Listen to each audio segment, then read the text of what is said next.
line. No. I'ma win any type of way.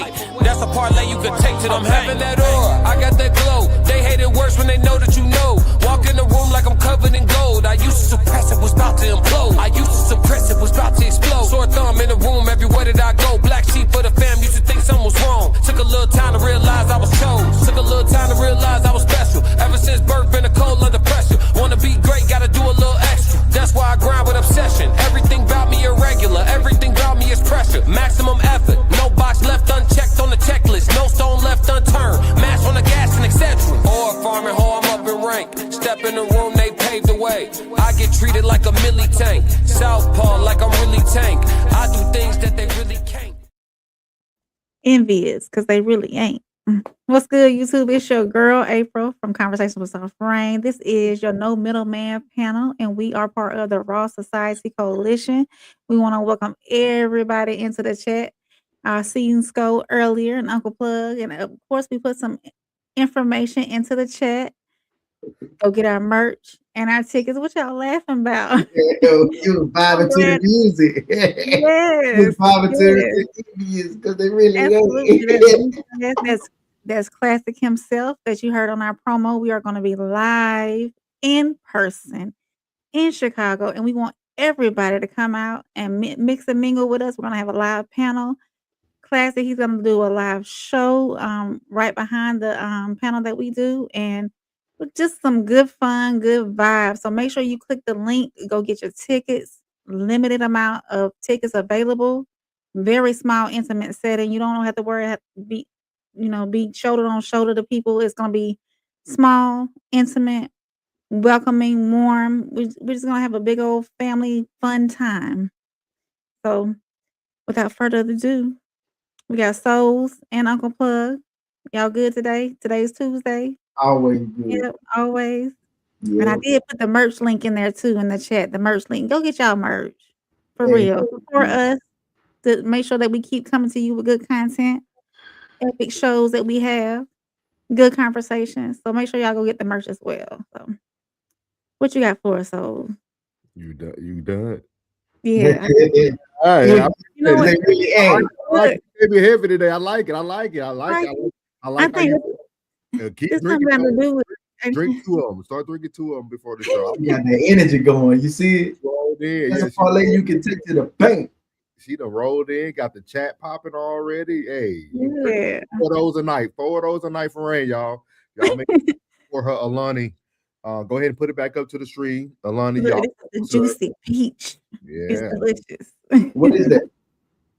It's Energy. Alani. It's a energy drink. It's sugar free?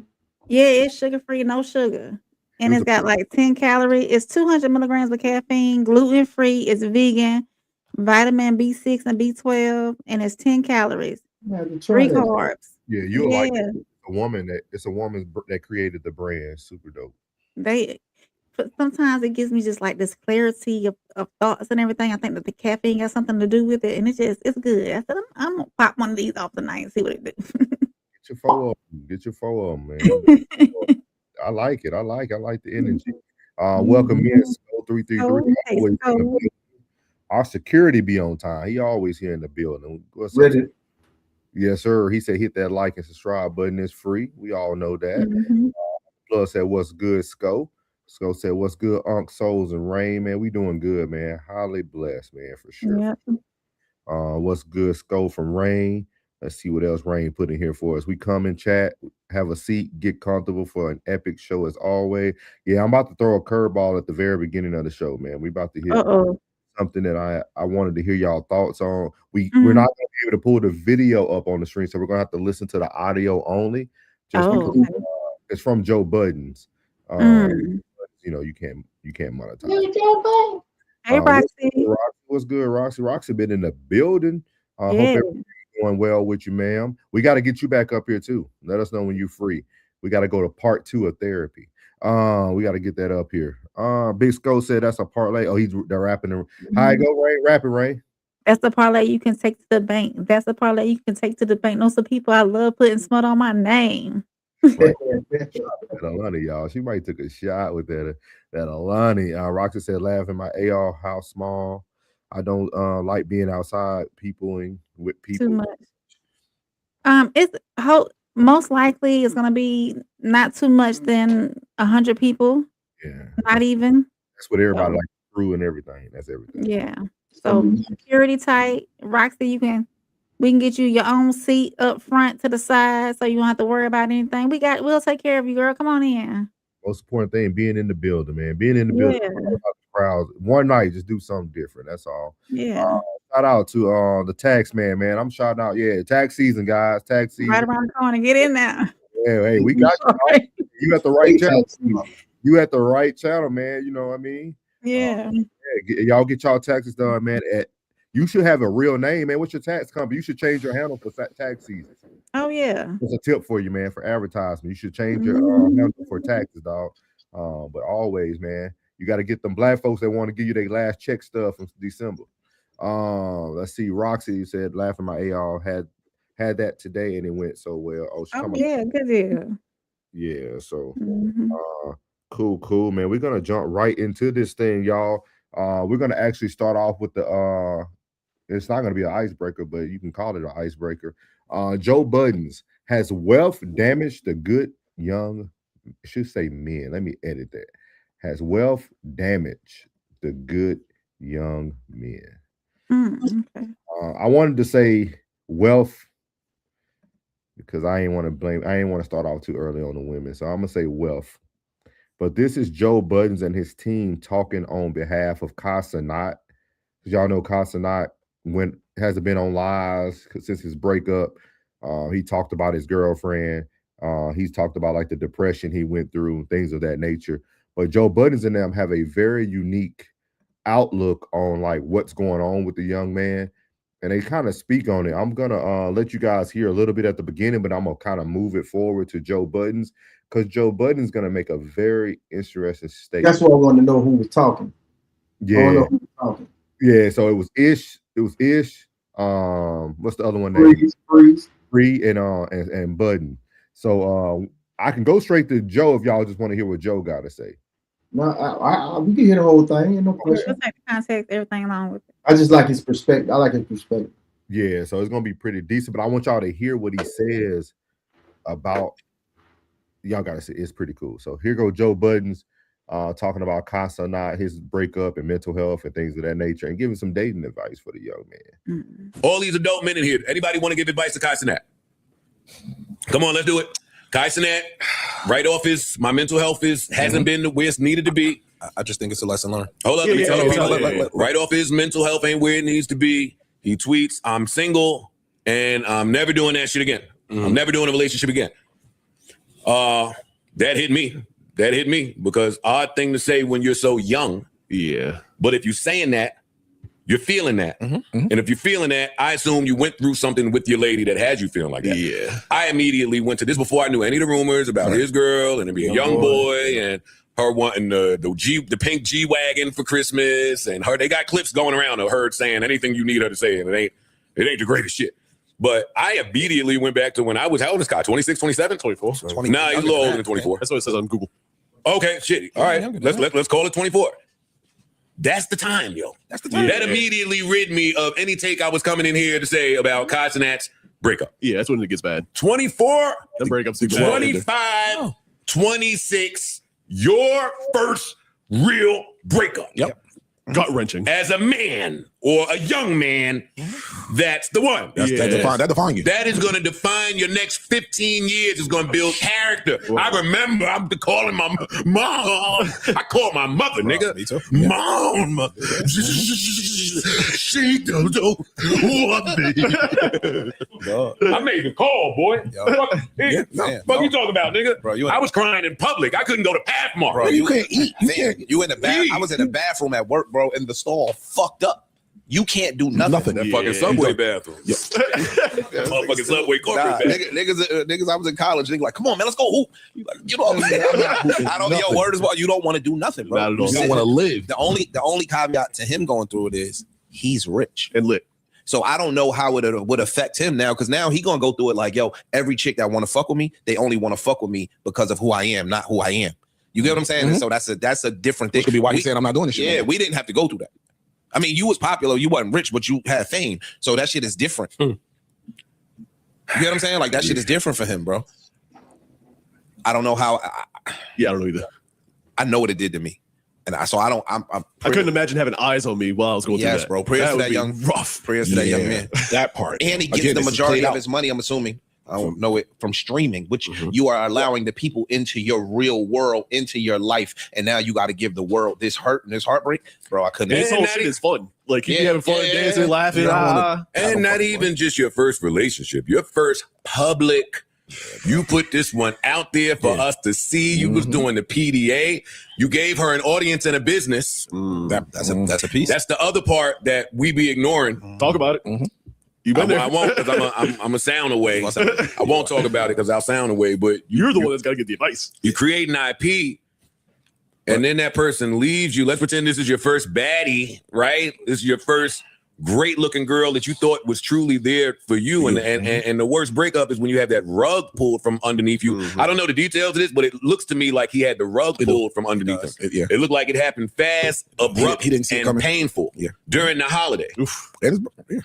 And even if the rumor ain't true, still, listen, hey, in the breakup, all the rumors is true. Unfortunately, if you the guy and you don't speak to her no more, or y'all ain't speaking like you used to, and she moving a little different, wearing less, going out more, DMs a little more lit, phone a little more popping. And now I got to change the password, change your name in the phone, bitch ass nigga. Took the emojis right off the end of you. Emojis. Posted in her close friends, which is her whole network except for you. Yo, I'm single. I'm available now. That shit hurts. There's no way around it, Kaiser. Straight BGs. Bubble guts. There's no way around it. Every man has to go through it. Man.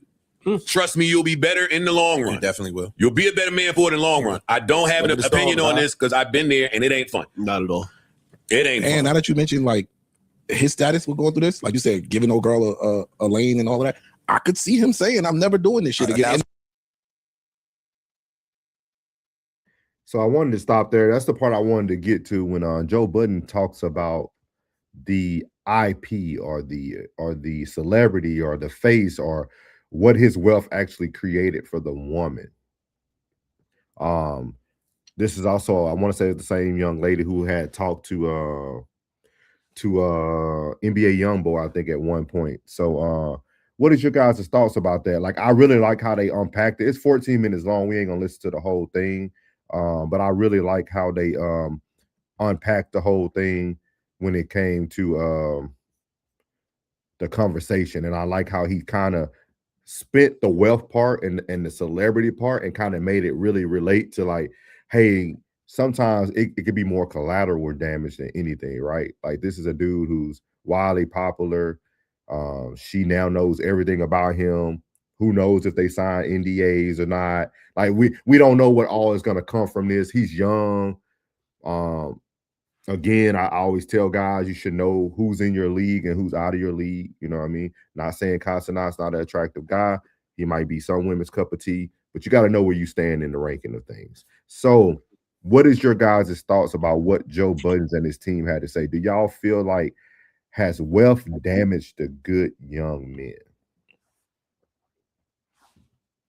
I feel they damage themselves, bro. You putting yourself, just because you got that money, you putting yourself in rooms you shouldn't be putting yourself in sometimes. That happens, man. That happens, and it happens fast because it's overnight. But he got so much bread. I understand it's a breakup. I wish I had somebody there by me when I went through my first. I wish I had me somebody, right there with me, instructing me. I got some horrible advice. It just created a certified savage. That's it. That's all it created. What they say, created a monster. That's it. But he got bread, brother, and he can bounce back so fast. Like a broke dude gotta really go through it. You know what I mean? But he rich. If you want to take him a trip to Santorini, Greece or something, you know what I mean? Go to Colombia, Venezuela. Well, no, I can't go to Venezuela right now. You can just go for a trip and He could take whoever. Be like, man, I'll buy you this weekend. Let's go, man. I'll buy you this weekend. And just go out there and just mutter out and then come on back and be like, you know what I mean? What's your thoughts, Ray? Now, I don't know. Was she there before the fame? He's been famous since we all known him. You know what I mean? I think he started being famous at probably what, 17, 18? He been famous. He might be younger than that. I think Casa and I probably to hit close to almost a decade. He might be a good. I'll have to look it up, man. I'll look him up right now. Hold on. Yeah, look him up. Man, he been. I remember when he was acting like a little girl, tying his shirts up when he went viral. He probably, he thought about 14 to 13, man. He might have been a decade strong in the game. Okay, so but when did his stardom start, Plug? Online streamer, YouTuber, that boy 5'3". Go said they were together before he was big time. Okay. So I mean, regardless of what led up to the breakup, I'm looking at it as she probably couldn't handle his fame and whatnot. But regardless of all that, he needs to refocus and move on. I mean, I understand breakups happen. He's young. He still got time. And you never know, they might get back together. I don't know the reason why they broke up.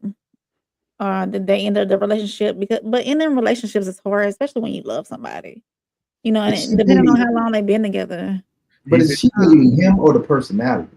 He been in the game for 8 years, y'all, almost a decade. He started in January the 13th, 2018 is when he went viral for the pranks. That's heavy. That's almost 10 years, dog. It's a long time, bro. And he honestly, he probably doesn't know with him being so young. And see, that's where we go back to the brain being fully developed at 25. Yes, you have some of these couples who get married right outside of high school and are married for 30, 40, 50 years until that be the only person that they're with. Yes. And they've grown together and live life together and whatnot. But being in the space that he's in the public eye too, that's taxing on relationships in itself. So going back to your question, I don't think it's damaged them. I think it's a lesson learned. It's probably some maturity that needs to come along with it. Too. So but you gotta think if she how long has she been with him? Skull said since the beginning. Since the beginning? Yeah, right here they look pretty young. This is when they had their old house. So they've been rocking for a while. He probably just needs to go sow his royal oats and then come back. It might, they both might need to go and slide. But she could have been his muse, though. You know what I'm saying? You ain't got to worry about that because you got you somebody already. Mm. And see, he was trying to keep her hidden. One of the clips said, like, one of the dudes actually, like one of the, trying to be funny, one of the dudes actually broke the news about who his girlfriend was. So, wow, that's a whole. Why you do that? That's how they got famous. Everything for them was about influence. You know what I mean? And I heard what y'all said, and I heard what Plug said too about like everybody he kept talking about the focus on the wealth, like kind of like Buttons and them said the same thing. That's why I wanted to ask the question, like, do y'all feel that wealth has damaged a good young man? Because once you go through a trial or tribulation, but you have wealth, it's easy for you to kind of turn that what Claressa might call like that villain art on. You know what I mean? Like, it's easy. Like, it's so easy because like, okay, I dealt with this. I was the good guy. You messed me over and I got the world in the palm of my hands. Never again. Yeah, but I know. But see, like I told the young man that was, going through it, he was being nice to the girl, doing everything for her. Be like, "Dog, bro, don't you change up. Don't you change. Don't change who you are." And see, that's what I can say too, as a woman who has been through some breakups and relationship endings and whatnot. I always, when I enter into another relationship, another friendship, or whatever it may be, the yes, there's some caution, but you get the same April. That April doesn't change. You're gonna get the April that's always taking care of somebody, taking care of you, who's always loving with her heart and whatnot. So that doesn't change. My past relationship with my child's father didn't change how I'm gonna love the next man. I'm gonna always give myself to that man regardless. There's no holes. You know what I'm saying? So it's some people change up. It's like, no, I ain't gonna let that happen to me again. Let me guard my heart and let me put a cage around my heart, and I ain't gonna give, I ain't gonna do what I did for this person. Yeah, like I said, I got horrible advice. And I would have I wish I would have received the advice that I'm giving. Like, hey, bro, don't switch up. Be who you are. Continue to be who you are. Yeah, she messed up. Hey, don't let that change, bro. Hey, trust me. The next one gonna appreciate what you give. Don't. I would tell them, go listen to 808 Heartbreaks by Kanye West. Play it over and over again. RoboCop, all that. It'll hit you right where you need to be, big dog. Go listen to 808 Heartbreak. You want the butt nigga in the corner and the ball up. Just go listen to that. Get in your game.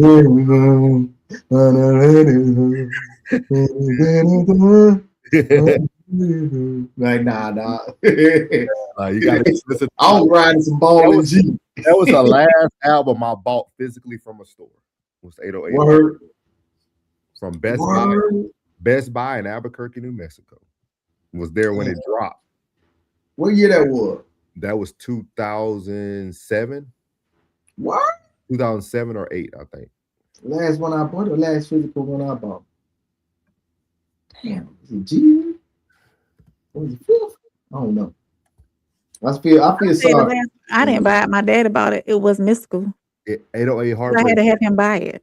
November. Which one? The one that had Tarantula on them? Uh-huh. Tarantula. We don't stop. That's the last CD I ever bought. I appreciate y'all flexibility and letting me get that in there. I heard that today while I was running. I said, man, let me play this because I think it'd be dope to kind of hear. Because I like how Joe Buttons and them didn't jump on all this like typical relationship talk. Like I love their whole dialogue for that 14 minutes was really giving this young man something that he can really hold on to, kind of like what Blood said, like giving him good advice. Like you gotta give him good advice, man. But I do agree with a lot of what Classic is saying now. I understand good advice, but I do understand that you must keep your heart 3 stacks after you get hurt. Yeah, that is well, but that's an individual. Well, that's an individual. I always see your eyeballs. You gotta sit up, big dog. Either that or put your camera down, point your camera down. Can you point your camera down? Yeah, we need to see you. We might need to buy him a stool so he can't have a back. Man, you better stop. I need a back out of me, bro. I've been standing up all day. I need a little lean back and relax. You know what? I got you, Plug. I think this will make it easier right there. You good? I dropped the headline. So yeah. But I thought it was super dope to hear their perspective, man. Like, because you usually everybody else talking about the typical stuff, try to go viral to talk about his relationship. But hearing those 3 men sit down and really kind of give their perspective, talk about how they were hurt, like Joe came up with the perfect thing. He was like, man, and he created her an IP. Like he created her an identity from his wealth. She's wealthy because of his identity. I would really tell young men to protect your assets, and your asset could be you. Oh yeah. Like don't always think about assets being physical or monetary, or you might be the greatest asset that a person can ever squeeze resources from. Like, let's look at the bright side. Hey, you gave me some wonderful years in your life. Yeah, they were young too. We was young. You gave me some wonderful years in your life, and guess what? He might spend the block. Hey, Lee, ain't about spinning the block. I'm gonna just live, and I'm gonna be right in front. I'm gonna be on front. I'm being front here, screaming, getting more money. He wants. I ain't got nobody to report to, or nobody to check in with, nobody to text to. I'm just get this bag and I'll be jet setting. Like every chance I get, be like, all right, y'all ain't gonna be here on Friday and He Saturday. probably doesn't need to experience singleness though. It's gonna be hard for him though. He's a mama's boy. Like if anybody follow him, he calls his mom on every live show. He goes on Jennifer Hudson, everybody. Like he's a mama's boy. And one thing about mama boys, they love hard. Like definitely. He respects, I see it in mine all the time. He respects women already, right? Because he has Mm-hmm. an example of a great woman already in his corner. So definitely. It's gonna take a lot. Now, mama might could talk to him, like my mom gave me the game. So like maybe his mom will take him back and like give him the game and say, hey baby, go do your thing. Yeah. All that stuff that you failed not to do because you didn't want to make her feel a certain way or protect her heart. It's time for you to go out there and do you. Do you? Yeah. Put yourself first. Yeah. He got some good guys though. I'm sure Duke gonna give him some good advice. Duke got his head on straight. Duke Dennis. So he should be straight. Let's get to these comments real quick so we can get into the show. Classic, man. You had Rain rapping your lyrics, man. You had a white girl rapping your lyrics. Oh yeah, definitely. Treacherous up here. 333 again, classic. Sko said, stay in your lane. That's all. Just stay in your lane. Yeah. 333 was good, my guy Tez. Sko said he's 24. They were together before he was big time. I appreciate you, Sko. Sko tapped in. Sko be knowing about all the social media stuff. You tapped in, my guy. Class said, I think these young men will learn the nature of women regardless, wealth or no wealth. The landing just a little bit softer with wealth. but she wants NBA young boy, and he is way more famous than Kai. It depends what we consider famous now. Kai got your kids at 8 years old attention. I mean, like, it's a different. He said, "No, that boy truly heartbroken." He said, Ted said, "You don't need wealth to learn the nature. It's actually better to learn when you have less to lose." Okay, right. I agree with that, Ted. Sko said it's going to take him a while to recover. Heartbreak hits the same, rich or poor. Heartbreak shall absolutely change you. I agree. No, do not continue to be who you are, as I'm assuming he meant to say. Yeah. See, he said play Heartless 1,000 times. You already know, Sko. Can I ask a question? Yeah, go ahead. Is that album really like that? You must say, you must was in a good phase at that 808 is that 808 heartbreak hit hard. You gotta go listen to it. Just go listen to it tonight. Just play it all. What's your favorite one off there? RoboCop. Like man, I wish YouTube wouldn't be monetized, like wouldn't be messing up stuff, man. Like, is it really like that? Yeah, no. I'm gonna mute myself and I'm gonna check it out real fast. Hey, go ahead and Classic, let me know, because Classic, Sko, Tez, y'all music heads too. Let me know what y'all really thought about 808 Heartbreaks. I thought that's when Ye took the corner. I thought that was his hardest turn. I thought that was like, okay.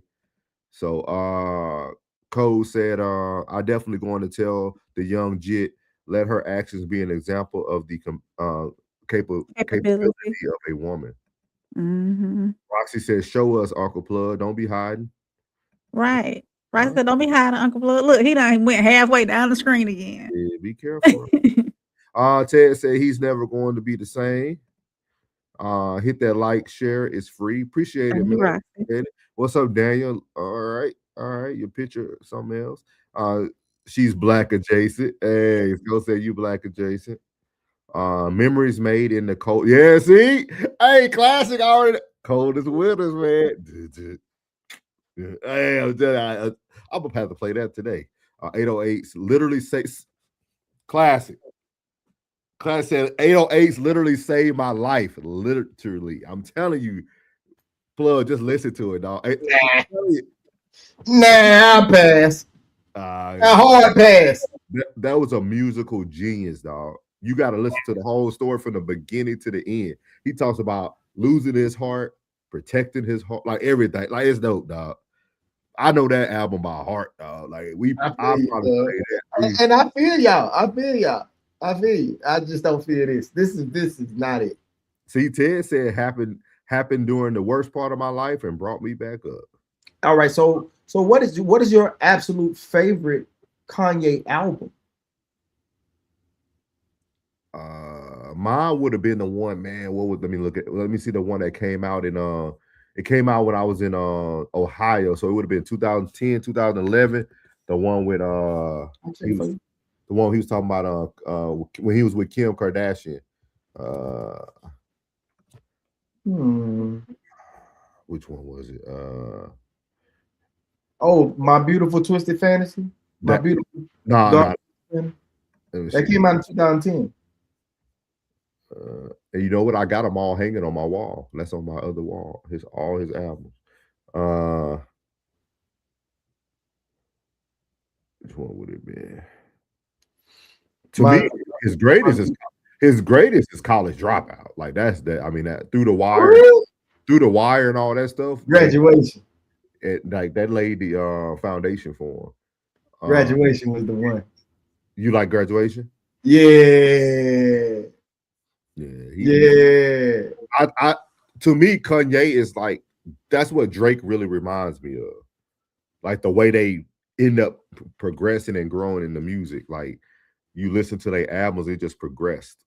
But I love that one didn't hit right for me. You ain't listen to the whole album. You gotta listen to the whole album.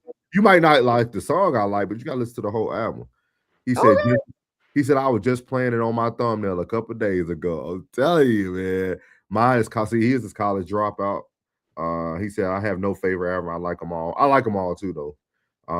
He said, My Beautiful Dark Twisted Fantasy was a masterpiece. Cinematic music. Jesus and the Life of Pablo. Life of Pablo is nasty too. The Life of Pablo is okay. He said that's third. Ted said Graduation was life-changing. All three of the Schoolhouse albums were fantastic. Definitely agree, man. Good conversation, y'all. Good convo, man. That's gonna roll us into I like them all. Do you listen to Kanye?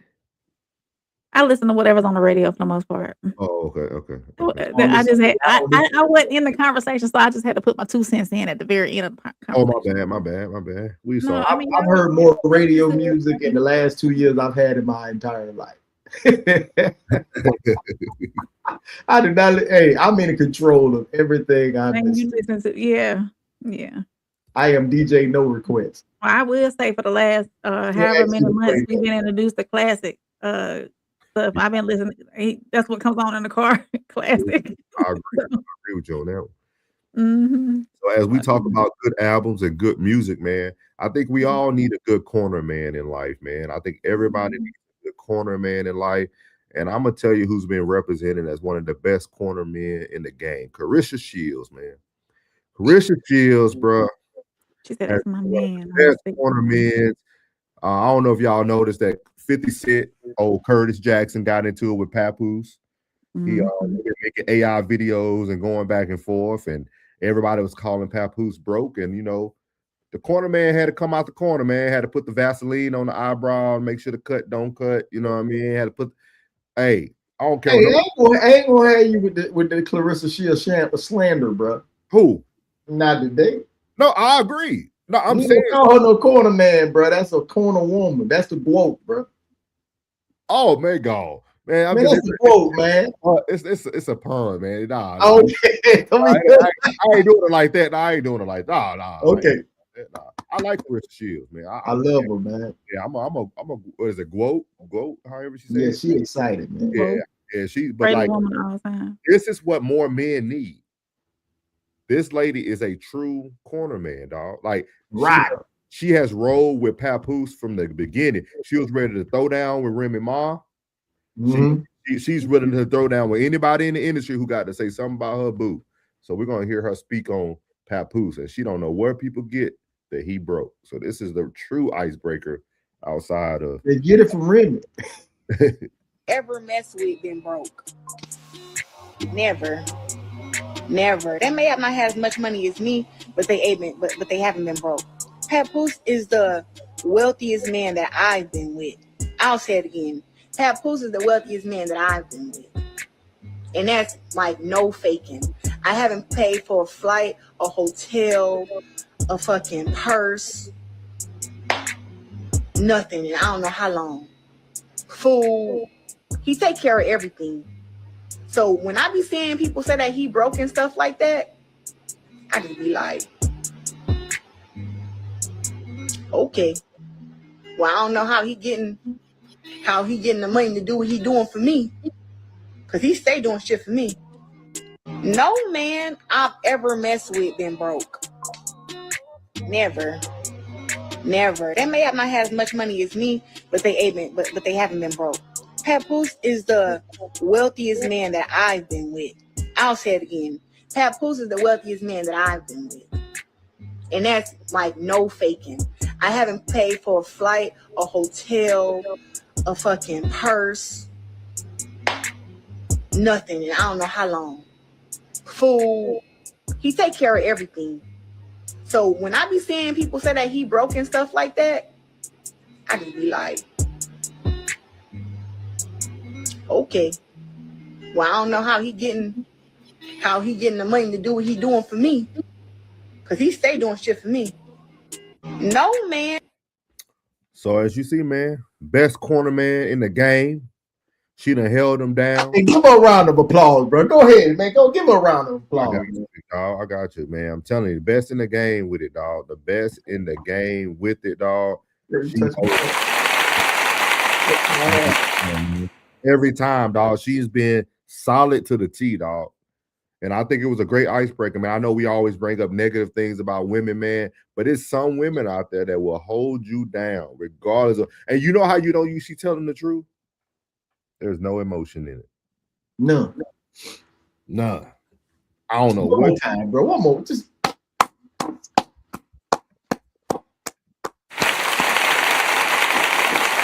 Y'all take notes. Take notes. How you feel about that, April? You know, it's not too often, you know, women get a little positivity on the show. You know what I mean? How you feel about this? Do you feel like there's more corner men out there? Absolutely.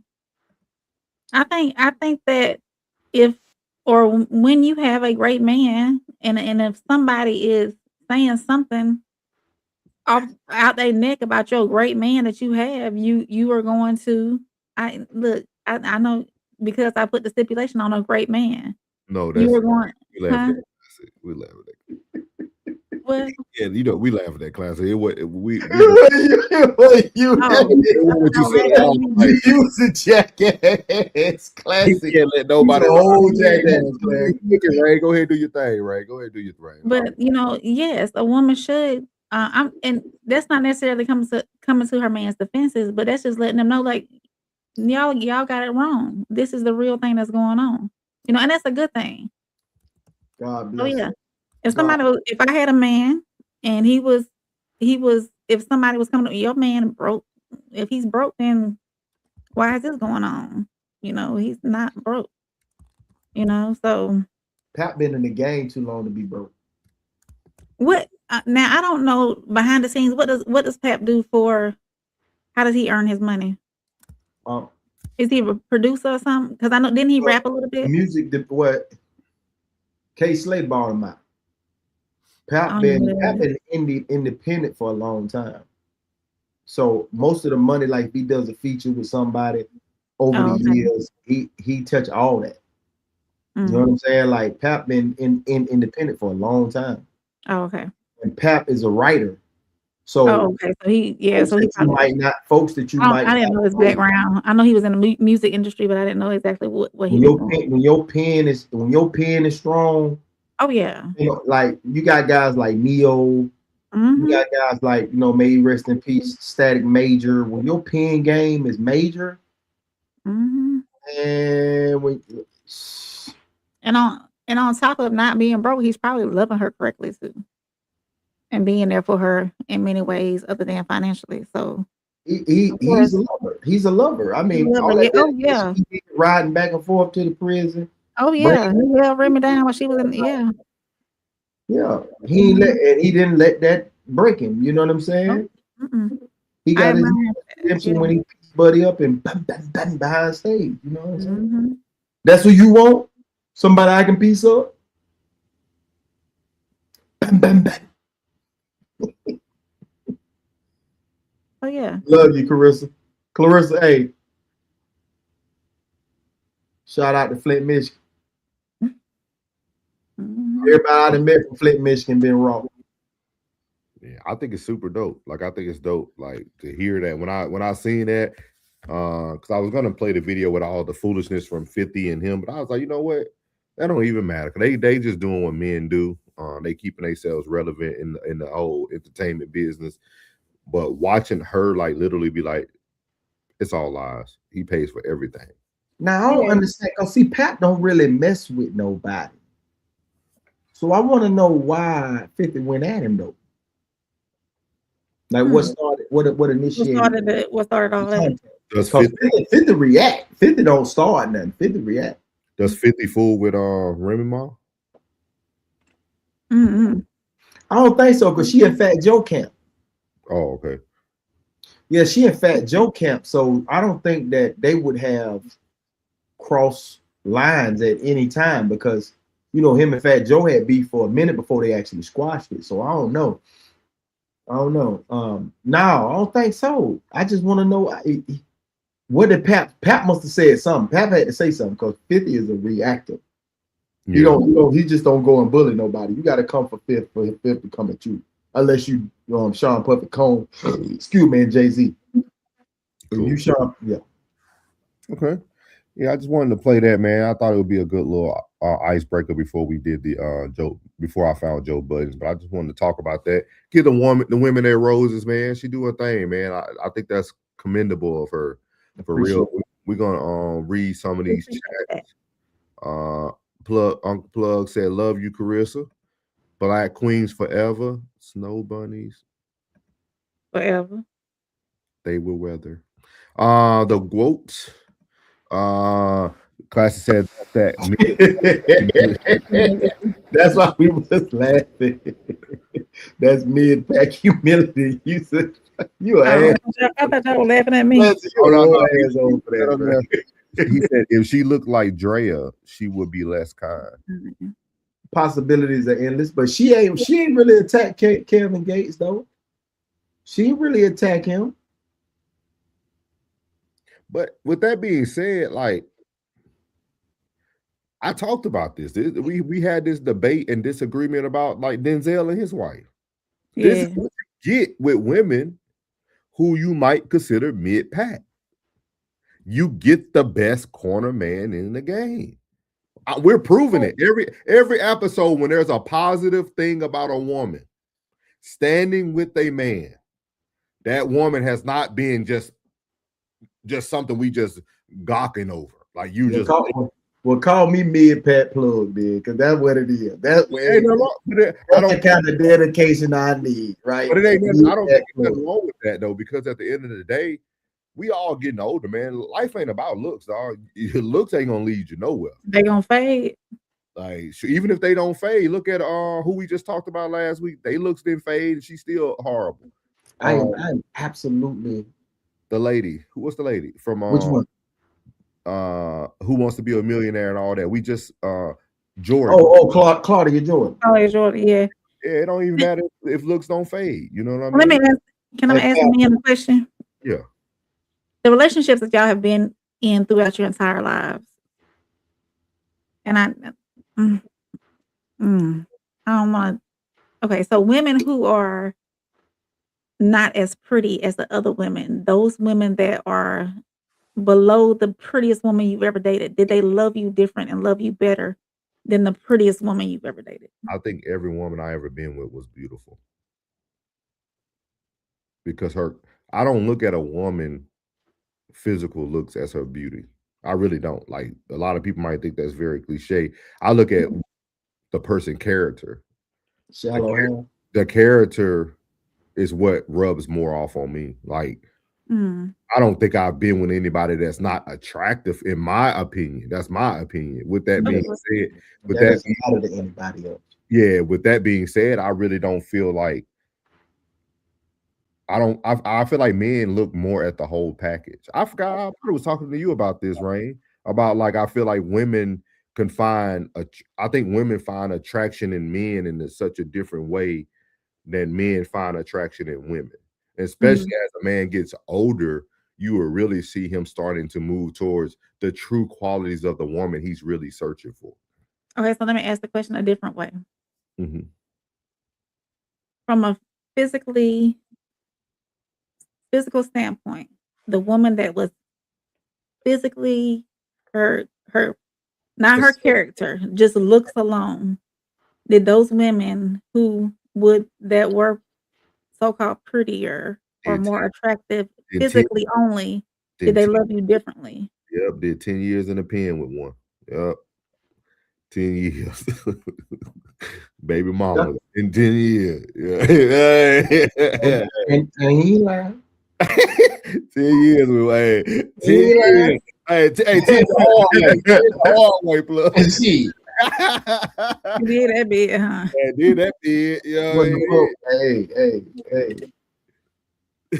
He laughed. What about you, plug? Huh? What about you? Based off physical only, not character, not anything else. I'm see me, whether man or woman, I don't deal with no bullshit individual, period. Oh yeah. I don't care what you have, I don't care how much money you got, I don't care. Character has to shine. Character has to shine. I don't give, man, I don't care how your aesthetics look. Once you cross a line with me, man, it ain't nothing. It ain't nothing. I don't care how bad, how not bad, whatever, how big booty, how big titty, it don't matter. Once you cross a line with me, I don't, boy, you are, this is more sophisticated plug today, cause him back when, I show you that military picture, that little booty face, ain't no hair on the face, that dude there, shit, boy, you could not, man, there was no play in him. There was no success in him.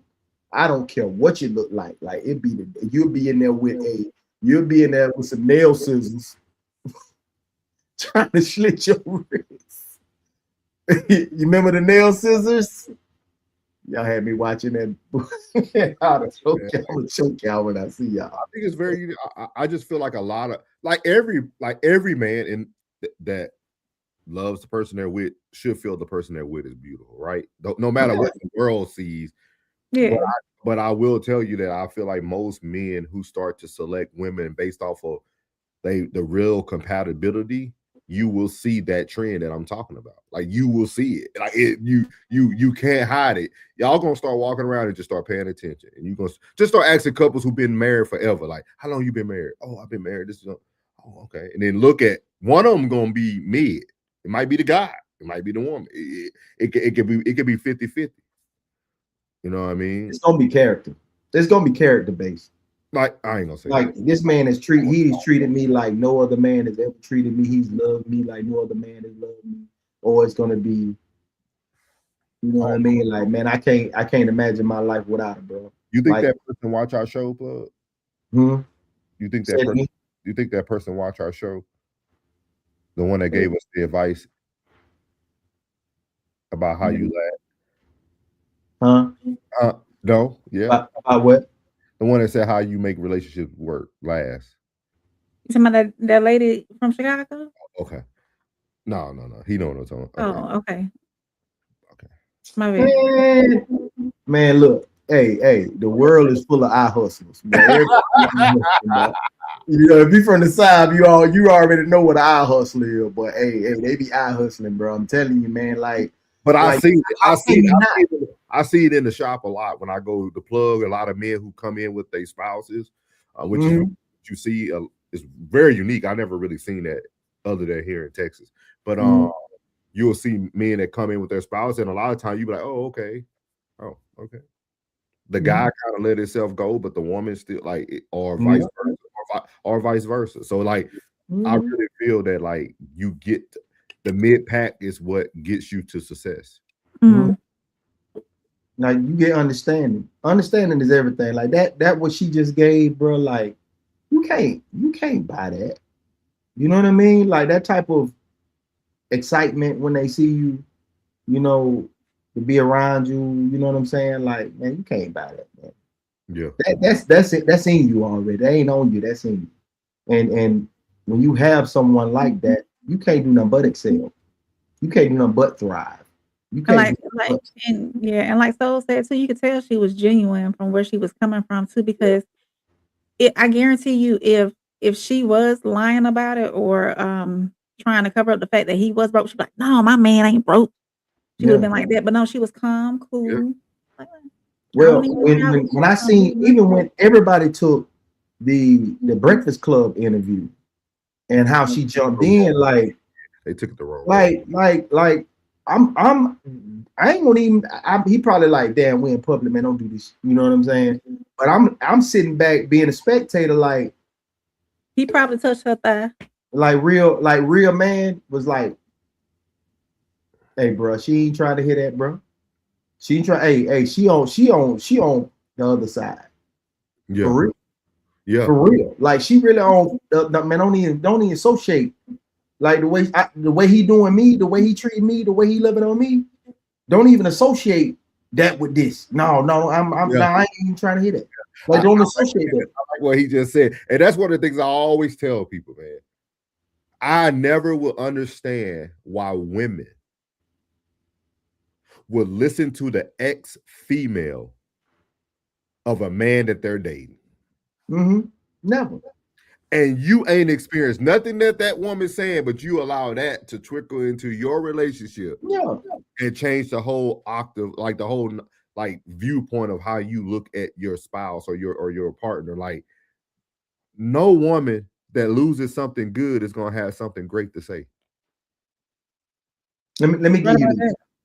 I think it's different on the men's side. I think something just popped in my head. But that house was already ready when she came home.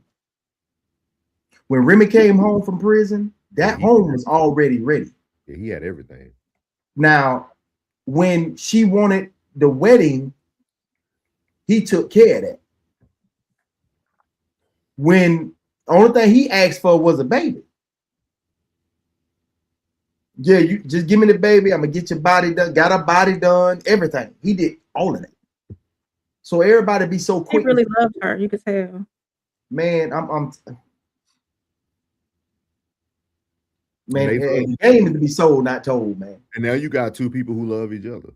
I'm gonna tell you, if he messes up that relationship, he done so. He won't find another Claressa. But I ain't gonna lie, he still love Remy. So if you ask, can you love two women? Because I know he still love Remy. Because of everything he just didn't cross that line. Yeah, everything he did for it. Yeah. No, yeah. I mean, that's a lot of time. That's a lot of time, bro. You know what I mean? You need about as much time, at least a third of the time off to get over that amount of time.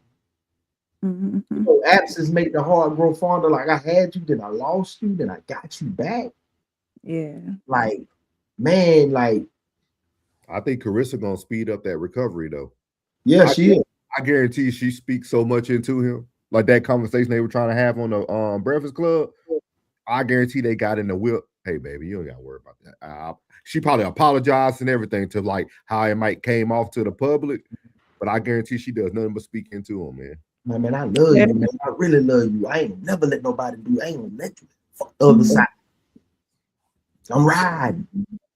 And I want that hoe. And that's another. She can fight too. She ain't She can fight too, bro. Ain't even flexing. Be like, man, don't let my old lady get up. I don't want the smoke. I don't want the smoke. You got it. They be on some pow. You understand? On some pow. I'm gonna let Ryan, I'm gonna let you get to these chats. We got a bunch of them to catch. Oh, Classic said he's a songwriter. Papoose. Sko said, I understand that's her man, but she needs to let them men be men. Classic said agreed. Yeah. Hey, you gotta know how it feel, bro. You gotta know how it feel if somebody attacking you and you ain't gotta say that. You know what I'm saying? Like you got a pistol. You got a walking, breathing pistol. Like I wish you would. Like there's a couple of dudes in here that she gonna go with her. Come on, now, Classic. That's the quote, bro. About 7-8 belts, man. You know what I'm saying? Shoulders, bro. You know what I'm saying? Hey, I'm telling you now. Hey, I'm gonna sit back. Hey, I'm on like baller status. I'm sitting back like, man, shit. Go ahead, baby. Tell them what's up. You know what I'm saying? You'll finish one day. Yeah. Skull, because when I read that, man, I thought about this old head, man, from Ohio. And one day he told me, he said, yo, man, sometimes you just gotta let the woman love you. Just let her love you the way she loves you. And that stuck with me. Like, because sometimes we get so lost in this, let men be men. But sometimes you could take a back seat. Always. You ain't always got to stress yourself out. You ain't always got to go put on your armor and go throw people to 16. Sometimes that you can let somebody else do your dirty work for you. Like, yeah. Hey, is Remy a mid-pack Classic? I ain't never really paid. I'll have to go look at her. I never paid attention to her. She ain't no cash dog. Now cash dog is free. I don't even know what that is. I gotta go. You know who Cash Doll is? Man, Cash. Hold on, I'm gonna get a picture. You know, I don't look at these black women, but that's not his forte. Look at him. He'll be studying the I don't have a wondering eye for the chocolate. Remy's beautiful. She's beautiful. That's beautiful. That's a mid-pack. Mid-pack, okay. He said Remy is a dude. She does have a masculine stance about her. Hey, Classy, what you say about Cash Doll though? Sko said the recent public spat between rappers Papoose and 50 Cent escalated when Papoose inserted himself into an existing feud between 50 Cent and the host of the Let's Rap About It podcast. She pronounced his name so proper. Papoose. Papoose. Who is that? That's Cash. She got her boob hanging out. I'll have to pull it up. It's hard. Classic said you can get some fine ish to act right. You got to be a certain dude. Sko said mine was 11. What was 11? I don't know. Oh, his first heartbreak, I'm assuming. I don't know. 11? Yeah, damn. And he said he learned the hard way. Okay, he probably, yeah. Classic said the requirement for attraction is to meet the minimum threshold of sexual attraction. We could say that we need to do a red room together. Yes. Because sexual attraction can be more than physical. Yeah, because I done see some booger wolves that got some. Some booger wolves. I'm talking about some booger wolves. That's when that had sex appeal. I'm talking about that had sex appeal. I'm talking like the energy is just. Yeah, y'all need to do a red room, the arts of seduction. There you go. Classic said they are all headaches. Hey, a sexy headache. Ted said, I must be attracted. I don't care about anyone else's perception of it. Not marrying someone I don't want to plow. Classic said, if she doesn't think I'm sexy, I'll pass. Is different, Tez. Your terminology is different. Classic said, if she doesn't think I'm sexy, I'll pass. Sko says, if I go to the barbershop, I'm not taking my lady with me. Hey, Sko, it's different here, dog. I don't know what it is, man. I go with my man to the barbershop and pay on the way out. Or I go sit in the car and come back in and pay. There you go. There you go. We can't look. Hey, some came into the barbershop tonight. And then everybody said what they said, and then there was a mom sitting over there. I bet. And she went, you know what she did? She went. Yeah. I mean, in the barbershop. Bitches shouldn't be in here. I'm thankful that my son's barber only has one other barber chair in there, and it ain't like that barbershop talk that be going on in there. It's just them two. Most of the time, I used to sit in there when because he's been going to the same barber for the last 5 years, and I used to sit in there with him. But now I be out in the car, right here. Pay your barber. I'll see you when you get in the car. Boom. The most I go in there is to write in the little book. Is every other Wednesday appointment, and that's it. I'm gone. I don't want to hear none of that. All that back and forth. I don't So let him write in the book. He don't even need you to write in the book. Yeah. I wish my barber had some electronic appointments, but I guess he's just old school. And plus, the appointment that we do is Stay out the trap. Wednesday, so Stay out the trap, Mom. no, I don't want to be in there. Even though it don't be. That's not his like typical barbershop talk that you see everywhere else with a bunch of men in there. You know, you got 8, 9, 10 chairs, and it's not typical, but yeah. But Sko said the barbershop's supposed to be where you go kick it with the guys and talk ish. Ted said this is really simple. She doesn't meet people, so she won't have anyone who feels compelled to lie to her about me. Good one, Ted. Good one. Ted said easy rules for dating. That one fool. I love y'all, man. You're Unusual. Hi, Unusual. Welcome in. Sure do. If this is your first time here, which I think it is, then make sure you go like, subscribe, share, and all that good stuff. And they said, sure do. Classic said, getting emotionally abused by some mid is nasty work. Classic said, Claressa is his protector. Classic laughing. Sko said, you always have to throw them 16. But Classic, think about how powerful it is, though. Let's say your statement is true. Mm-hmm. But he has a protector that will still give him the glory. Mm. Think about that. Like, I just got chills saying that. Like, think about somebody who might be the breadwinner, might be the protector, might be everything. But I'm always gonna put the person that y'all think not on the pedestal on the pedestal. You talking about submissive? Yes, she's talking him up, like at all times. Just those affirmations and whatnot come in. And you talking about submissive? That was deep. That was dope, man. You hit that. You did what I'm saying. I thought about that. Like, I think sometimes we get so caught up in like roles in that manner that, like, man, like, yeah, she might be the protector. She got licensed things. She got them. Pat might be able to throw them things, but Claressa gonna finish it up. You know what I mean? Like, you know what I mean? Like, so training. She always put him on the pedestal, though. So I mean. He said Remy is a dude. I said Remy is a dude. She does have some masculine stance about her. She grew up hard, didn't she? I think so. Yeah. Roxy said, meeting your man's ex and listening to anything she has to say about your man is a recipe for disaster and is just allowing your relationship to go on an unnecessary road trip with all the drama recreated.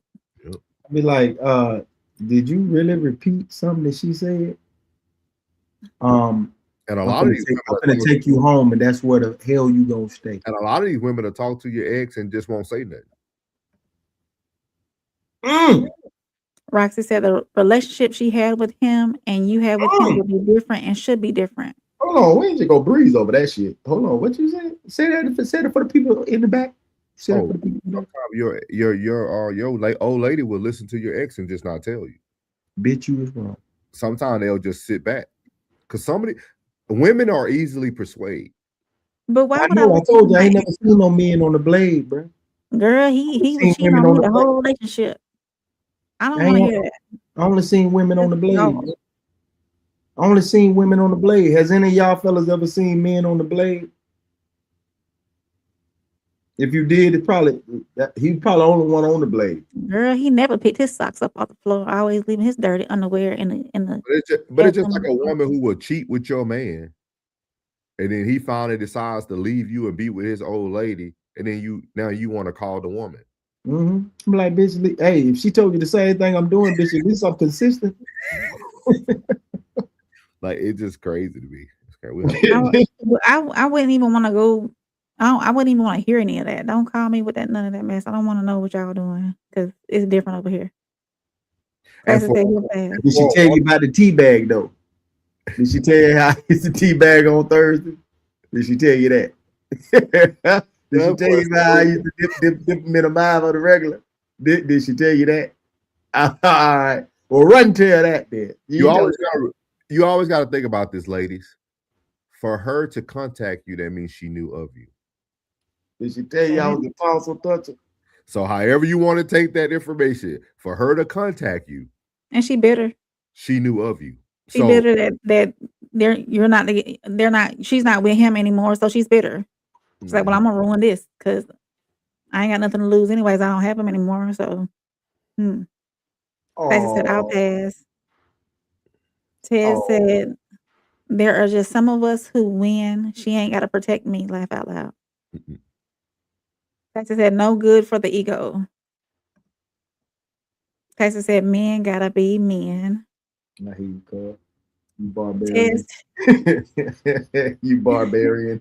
You Neanderthal. You Neanderthal. Ted said New York women, for the most part, are masculine and unattractive. Wait a minute, Plug, you good? All of them? Damn. Y'all said Chicago women just about the same, right? Classic and Taz. Oh. I don't know. Ted said, wait, go back to the last one. So Ted said, can't talk to my ex, laugh out loud, because you won't know who she is. Go laughing. Nobody will know. Roxy said, never trust anyone, negative or bitter. Listening ain't worth it. Roxy said, laughing my butt off. That's why I don't post on social media. You shouldn't. Classic said, me man, me beat chest, me grab nuts, me fight, me hunt. Oh, Ted said, no, Chicago women are mean. There's a difference. Okay, I got you, Ted.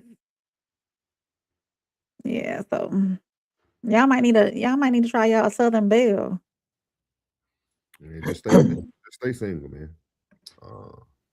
So we're gonna go over to now. You know, we're done talking about women. We're gonna talk about a little family matters here with Finesse 2Tymes.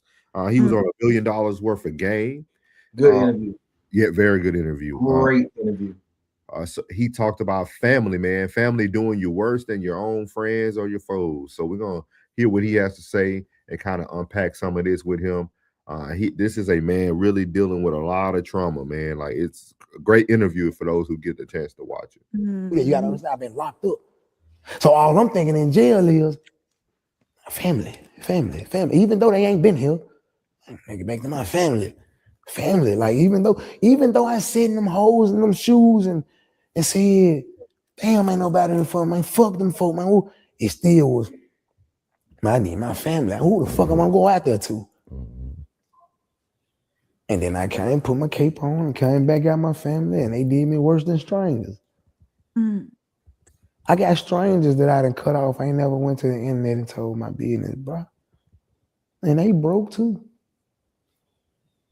They go another one. So you gotta understand, this shit just different for a nigga. Like, it's all right. Cause we all gonna be all right. I just need to understand. And I feel like sometimes discipline is a must. It is what it is. Babies and kids and shit, they don't know no better. But these grown motherfuckers, you gotta discipline their ass. And it just is what it is. You got, and if discipline isn't cutting them off, they might call it, they might look at it like, oh, nigga, cut me off. Hey, bro, it is what it is, bro. But I ain't gonna be no hoe ass nigga with it though. You gotta do something. I ain't know that family will do that. I ain't know your brother will do that. I ain't know your cousin will do that. You gotta understand, I've been locked up. So all I'm thinking in jail is family. Even though they ain't been here, I get back to my family. Like even though I sit in them holes in them shoes and said, damn, ain't nobody in front, man. Fuck them folk, man. It still was, man, I need my family. Who the fuck am I gonna go out there to? And then I came, put my cape on, and came back out my family, and they did me worse than strangers. I got strangers that I done cut off. I ain't never went to the internet and told my business, bro. And they broke too. They go another one. You gotta understand this shit just different for a nigga. Like,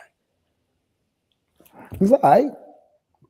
Cause we all gonna be all right. I just need him to understand. And I feel like sometimes discipline is a must. Mhm. It is what it is. Babies and kids and shit, they don't know no better. But these grown motherfuckers, yeah, discipline their ass. And it's just is what it is. You got and if discipline isn't cutting them off, they might call it, they might look at it like, oh, nigga, cut me off. Hey, bro, it is what it is, bro. But I ain't gonna be no hoe ass nigga with it though. You gotta do something. So as you see there, starting to be the theme, man. We seen it with Deontay Wilder last week. Starting to see the theme of a lot of people going through like struggles with family, man. Like family being worse than some of your friends or some of the people that you wouldn't expect to do you a certain way. And like he said, it just continues to open up another wound for people who already deal with trauma and things of that nature. So how do y'all feel about that? Do y'all feel that this is a normal occurrence for people? Do we feel like, do y'all feel like you have to discipline or not discipline or distance yourself from a lot of family? I think family sometimes feels entitled. They entitled to your successes. They're entitled to what you got going on. Entitled to your money, especially if you're elevated above them, and you moved on with your life and you're doing things in your life. Some family, they're gonna be like, "What about me?" When you're the one that did all the work to get you to where you are, they're gonna be like, "What about me?"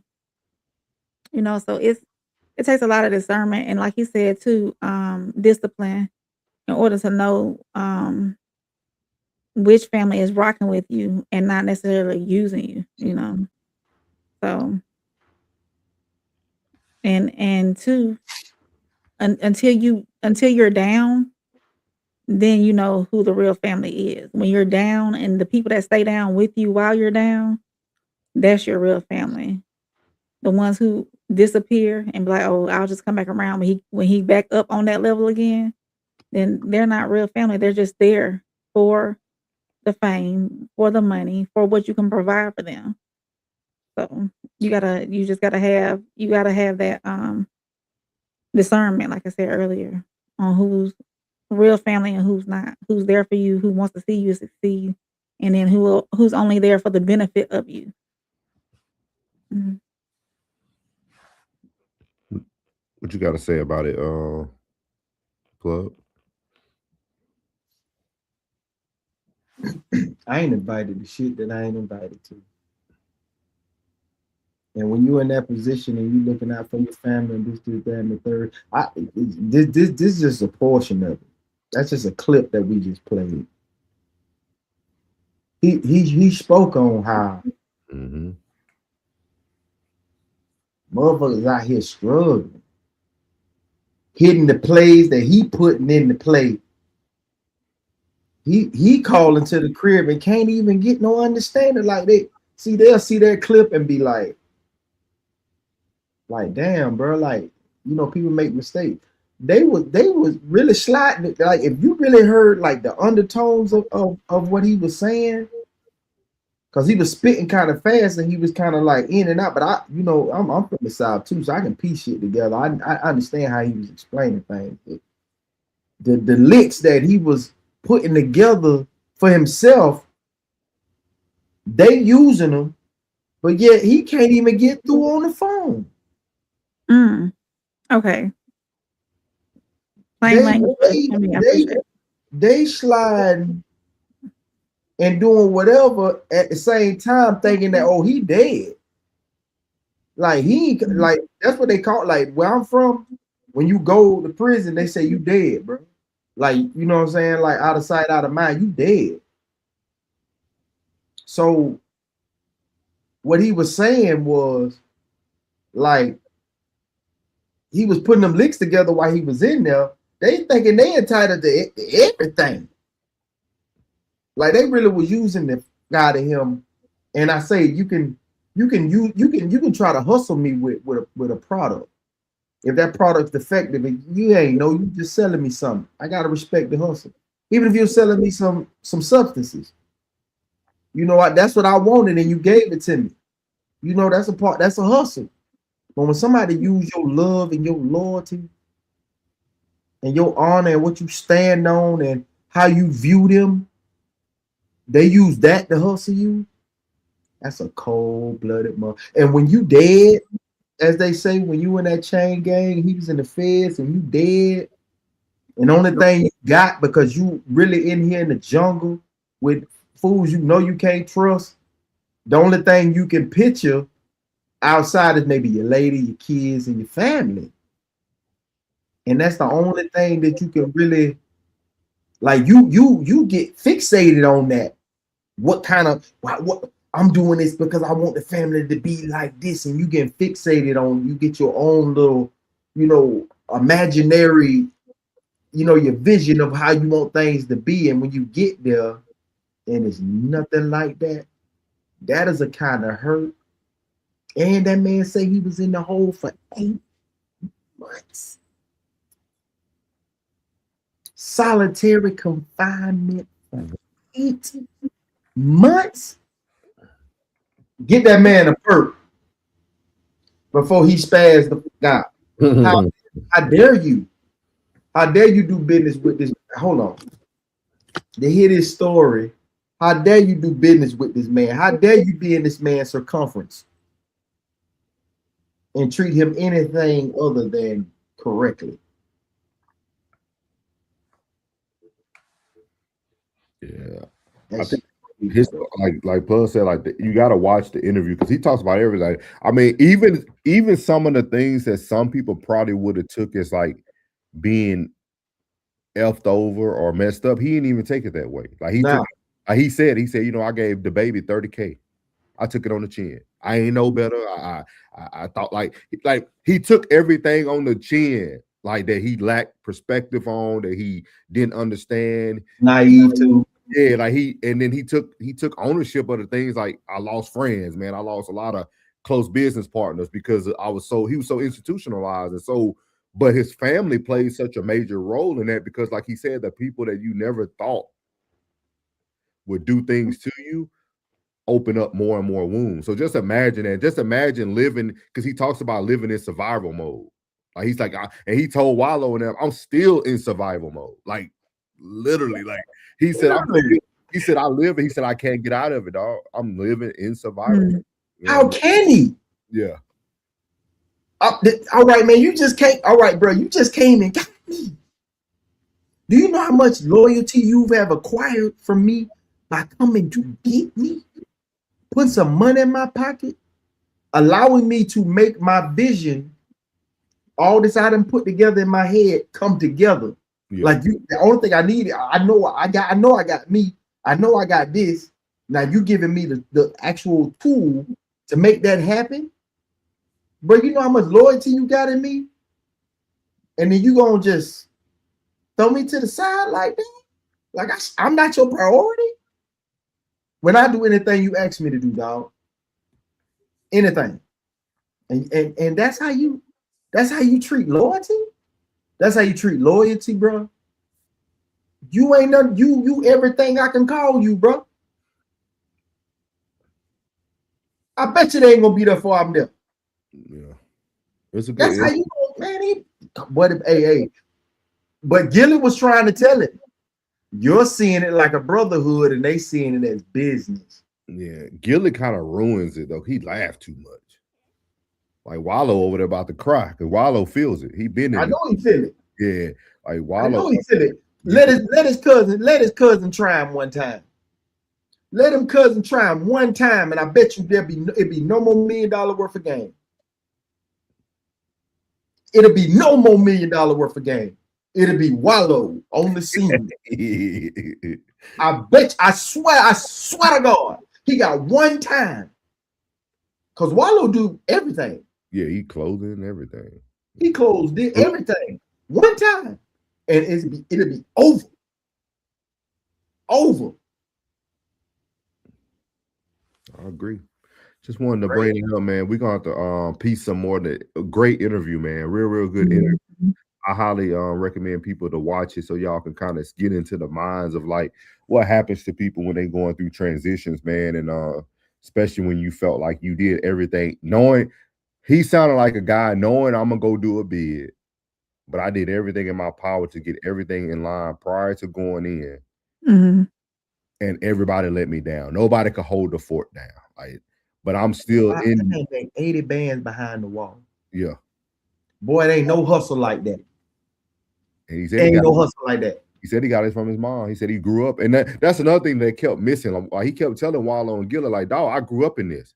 Like my mom was a grand hustler. Like I watched my family do. My mom literally can go get it. Like that's what he's seen as a kid. And then he talks about like his mama was 16 when she had him. So like he was like, me and my mama ain't even son and mother. We like friends. Like we like grew up together. Like so like it's a very good interview, man. I think it's a very, very good interview. Like 14 years apart, nigga. It's like an uncle and a nephew. Yeah, I don't think it's gonna get its just due, but it's a great interview, dog. Great interview. Because he got all them antics when he go live.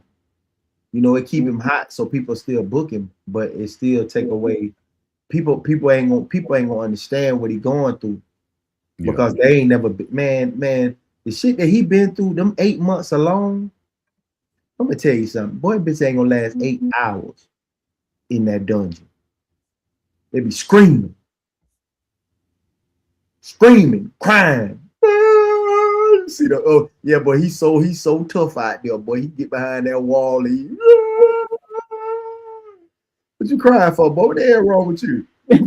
Remember that dude that went by those? Oh yeah. Scream right there, scream. There was a different kind of call. He was calling to something. One of my homeboys, they're from Florida. They from Dade County, and I'll have to tell you his name when we back in the back of the ground. But his brother ended up getting paralyzed out there in Florida. Before he was paralyzed, he went to prison the first time, and he said, dog, he got in a fight. And he said the dude hit him so hard, dog. He said he fell into the dude and told him, please don't hit me again. It was so fun. Like he told the story, like for real. He was like, dog, like he said, no cap. He said, like, these dudes different. Like he was like, it's just different. Like it was, he said, dog, the dude hit me so hard. He said, I knew I couldn't take another one. Like he said, it was no way. Like he said, he felt it in like his inside. Just said the dude hit him one time. He just fell into him and literally whispered in his ear. That's a different type of survival tactic. No, That's he a different type of survival instinct. It's different. He was he was paralyzed that time, but you probably know him when I tell you his name. They actually. Did you know any people in Fort Walton? Yeah, I know one spectacular young man. You probably heard of them. They were big in baseball. They were actually black kids. So like they played baseball. They were like one of the top in Fort Walton Beach. Nah, he wasn't no baseball. He Now his brother was something else, but like yeah. But yeah, so we're gonna get these comments, get on to this next topic, man. But a good interview, y'all. Please go watch it. Please go watch it, man. Very, very good. Probably the best one they've had in a long time.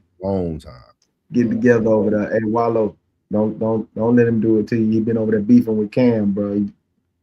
Cam on a whole nother machine. Yeah. You know, BET and ESPN. Be careful, man. Just saying. Sko said, yeah, Chicago women think they better than what they really are. Go say that big Lord right there. Ted said, first of all, I can't stand spray barbers. Second of all, if it got legs, it will do that to you. He right about discipline though. Roxy said, it's always the ones who know you best will be holding the knife when you turn around. Privacy is only important for how much you talk. Caution at all times. Pastor said, just spoke on this today. Pastor said, it be people. We need to put that on the shirt. Try it, bitch.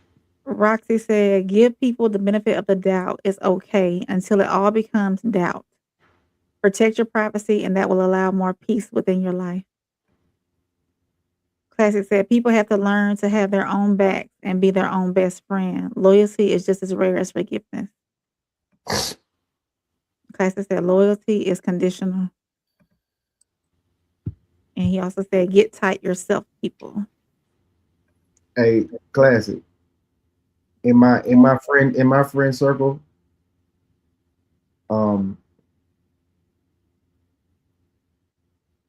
it's kind of impossible for that. It's I don't know, maybe it's just the regions, bro. Like I can't imagine that. People have to learn to have their own backs. I understand that. But man, I just even being raised in the jungle, bro, it's just still like, boy, it ain't nothing like having a stomped down motherfucking friend, man. It ain't nothing like having that solid motherfucker behind you, man. I know what you mean. Roxy said, you right, Classic. Classic said, trust is an emotion. I can hear you screaming that while you typing it. Everybody got different definitions of loyalty. We're gonna let you read it whenever Souls bring it up. Everybody got different definitions of loyalty. People are going to be people. Respect the beast that is nature. Ted said humans always beefing with nature instead of being in harmony with it. Classy said, yeah, there are definitely some people out here punching. Laughing emoji. Go ahead, Plug. No, it ain't the region, niggas. And now damn the ninja. It ain't the region, niggas. Niggas on bullshit from Florida to Washington. That nigga just, I can see him throwing while he yelling that shit. That niggas on bullshit from Florida to Washington, nigga. What you talking about? Oh. Ted said, I'll pass. Classic said, I have great friends, but if one of them crosses me next week, I'll be the last person shocked. Ted said, you don't need to keep putting my hand on the stove for me to learn on my high. Oh, my high. Or oh, my hand. Most. The stove. Okay. Y'all stupid, man. Oh, chilling. Oh, yeah, sure you are. Sure you are, psychopath. So with Classic saying that everybody should have their own back. But I think Pastor Jamal Bryant would say different. Pastor Jamal Bryant. Who is this nigga, man? Please play this man. I don't know who the hell this nigga is. He has spoken about his wife who's gone viral by being half naked at a fundraiser that they went to. I think it was a Negro something foundation or something like that.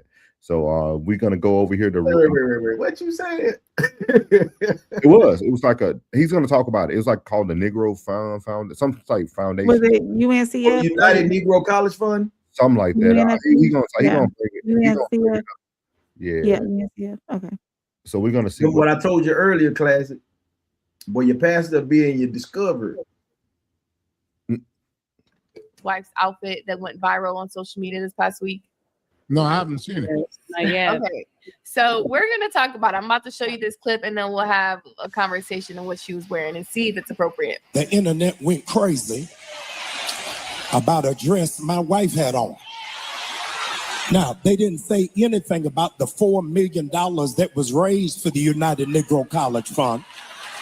They never mentioned that she prayed until heaven came down. They never said anything about this was the largest fundraiser for for HBCUs in the country. But insecure, jealous, petty, small-minded people got in their feelings and set up a false barometer of holiness based off of a dress. Now, you got to help some people because some people have embraced the full knowledge of ignorance without any assistance for understanding. The dress was not see-through. The dress was flesh color. But because you ain't never been nowhere and ain't never been exposed to nothing,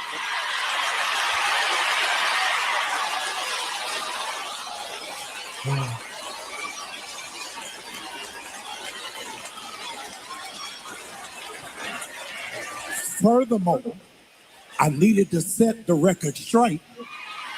Y'all don't like this. I need to set the record straight. I bought the dress.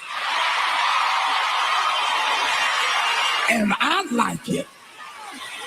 I don't care whether you like it or not. She ain't married to y'all. She married to me.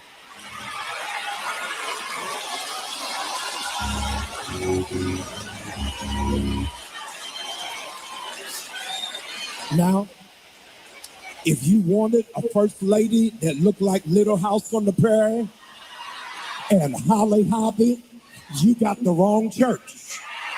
I wanted a wife I would rush home to, that I wanted to be excited to see. When we walked in there, I said, shake it fast, watch yourself. If you don't have nobody that you excited about, trade that booger in and find you somebody that Negroes can talk about. How did you bag that?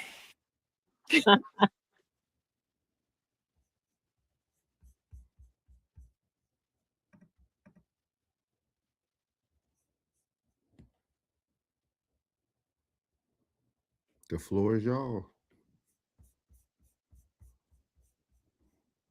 This,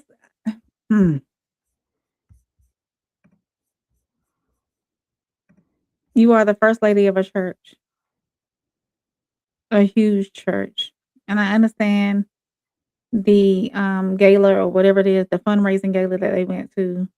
Absolutely.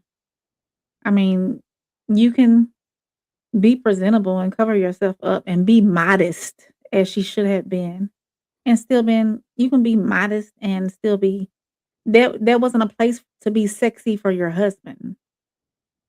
That was something total the event, are we bringing secular inside the church? What are you doing? Are you going to be church or are you going to be secular? What is your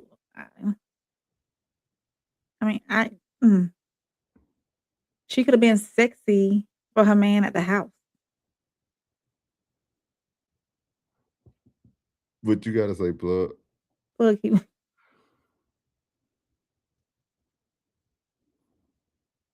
These people full of shit, boy. That church in Atlanta. That's the same church that T.I. said club. New Birth. That's New Birth. Who was the pastor before him? Eddie. Was it Eddie? His daddy, Eddie Long. His daddy was the pastor. What, he got that church from his dad. No, New Birth. New Birth wasn't Eddie Long though. Was it Bishop Eddie Long? I don't know. Classic. It's gonna have to be Sunday service too, bro. Just let you know, heads up. Bro, this is just ain't, it just ain't man. That's why these folks don't fuck with us. Like, be sexy for your man at home. It's all good. I mean, I don't, man, you gotta be classy, man. You gotta be classy. You're showing your congregation that you can be secular. Basically, you living a double life. You ain't going nowhere with me with your titties out. Just simple as that. You know what I'm saying? We going out classy, man. We going out classy, man. You know what I mean? She was well covered up for that Sunday service that he had to defend. I appreciate him defending his wife, but she was beautiful then, well covered up. Modest. I'm gonna say modest. Maybe it would have been different if it wasn't flesh colored, and covering the shoulders. Ain't no explanation for that shit. There's a time and place for everything. Ain't no explanation for that shit. It's just you a first lady, man. Yeah, I don't care how modern you want to make it. You stood in that position. You can't just remix positions. If that's the position y'all rolling, you gotta go about it right. You leading the people. We can do what we want to do. I ain't gonna be in your congregation. Cause I don't like me and you ain't the same, bro. We ain't the same. We just ain't the same, bro. You just I'm gonna look at you and you be like, oh, you just a jealous. That's what you want, Negro. I'm gonna say, man, you don't get your. And then for him telling the congregation to go trade it in, if that's not what you really, if you ain't proud of her and that's not what you really want, go trade it in and find you somebody. You just told your congregation to trade that booger in. Right. That was the best part of the sermon for him, though. Because at least he was living his truth, because he traded in Jamal Bryant. He had a beautiful wife before this now. This ain't like he was with a model before. So he was telling his truth. He cheated on her. Oh, okay. That's how Pastor Jamal Bryant actually became very famous. Like, he was a pastor that got caught up in cheating, and like the church didn't want him to be a pastor no more because they felt like a pastor needed to have a wife, and so it was a lot of stuff with the black church. But I just think I hope Classic got to see that, because I want people to see this is why black women are single at a high rate. Hey, ain't that the same whole nigga that was talking about Cam legs? He was on Cam. When he on Cam, sometimes he had pretty legs. Yeah. Oh man, he a dick hugger anyway, man. I said it on record. You a dick hugger. But this is the reason why these women are single. Y'all see all that rooting for them? That's a 90% women heavy church. It's probably 10% men in there. And then you got these women thinking it's appropriate for them to go out looking half naked and thinking they're going to find a husband. Thinking they're going to find a respectable man who wants to see them for more than what they get to see out on a day-to-day basis. It's very hypocritical of him. But then also to stand in the pulpit and to only use your opinion and not the word is what got me. Because if he would have went to First Timothy chapter 2 verse 9 chapter 2 verse 9 through 10, it says, in like manner also that women adorn themselves in the modest apparel with shamefacedness and sobriety, not with broad hair and gold or pearls or costly array, but with the becoming women professing godliness with good works. So the Bible, the word, what you supposed to be standing on every day, you're in the pulpit, out the pulpit, walking around, you now want to neglect the one thing that you tell everybody they should lean on when they bring in their collection plate around. Yep. This is the issue with church. In Thomas chapter 1, verse 1 says, you a dick hugger. You's a dick hugger, and you shouldn't be talking to a congregation full of nothing. You wrong, Playboy. And you a dick hugger. You told a man he got pretty legs. That is crazy. Why would that want to be your, like, when has church become social media? Like, why is that your message for the day? Y'all see all the things that are going on in the world, and that's your message for today? That's what we hooping, hollering for 3 services. Like, that's what you came to church for? To hear a man talk about his social media things that are going on in his life that you get to see every day anyway? That lets you know that church has just become entertainment. WWE. Yeah, it's nothing but drama. Let's go, girl. Let's go see the Real House Husbands of Atlanta. That's what it is. Hey, that's it. Like, that's real whole niggas of Atlanta. That is not a representation of the real Atlanta. It's crazy, man. That's that fabrication. Crazy. I know some solid cats. I know some solid cats from the ATL. Y'all know what's up. I stand with y'all, man. Get that sucker shit out y'all city, man. Ted said, not another pastor. Ted said, I'm sure it was dudes over there.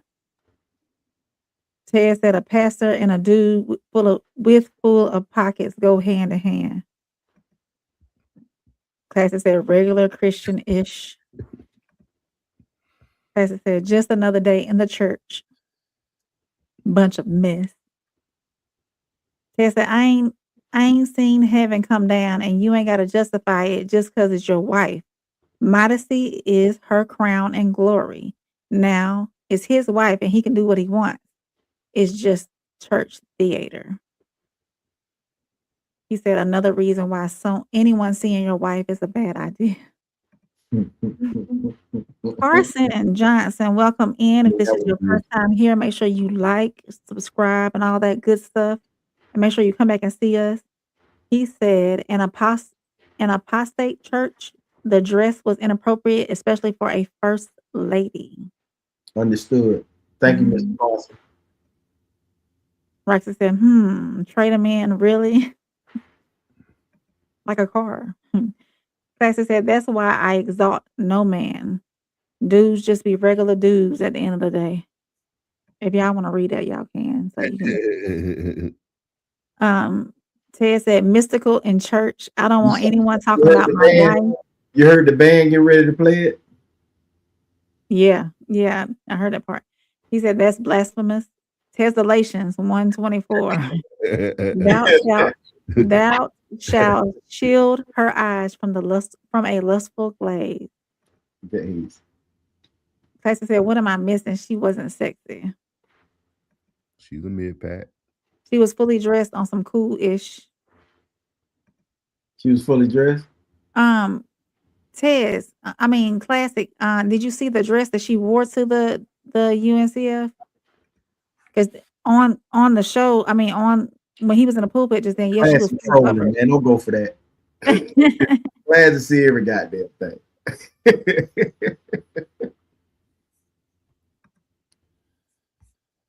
You pulling her up, so yeah, I'm trying to get it for the masses. I think if it would have been a different color, and also Shane Blue Cloud and Raucous, we were gonna get to y'all comments in a second. We're gonna pull up that video for our esteemed colleague. But I think if she would have, if the dress was a solid color and not flesh toned, and maybe if she had something on her shoulders and a little piece of lace covering up her bosom a little bit more, then it would have been okay.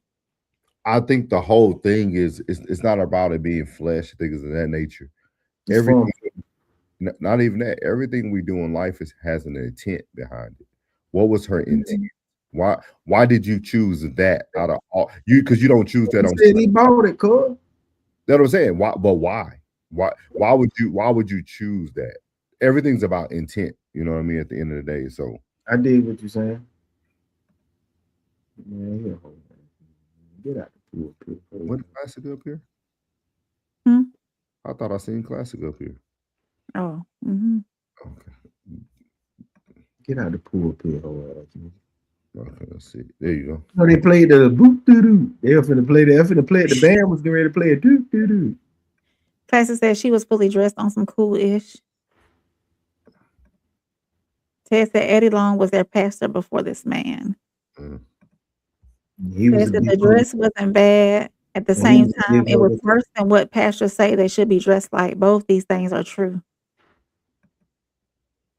Ted said this band that entire church, first Eddie Long and now him. Roxy said trying to fit in is not what the Lord says. Have integrity, and you represent the house of the Lord like you represent your man when you're in public. Well, our man bought it. Dick hood. He was okay with it. But with that being said, nope. Classy said, nope, I won't partake. Black queens forever. No weddings never. Classy said, black women are the greatest in the world. Ted said, I have nothing to say about the black woman. Plastic laughing. Sco said, oh, so as a pastor, you're okay with your wife going outside dressed as a 304? I wouldn't say she was dressed at a 304. I would say that the dress was elegant, but it was inappropriate for someone.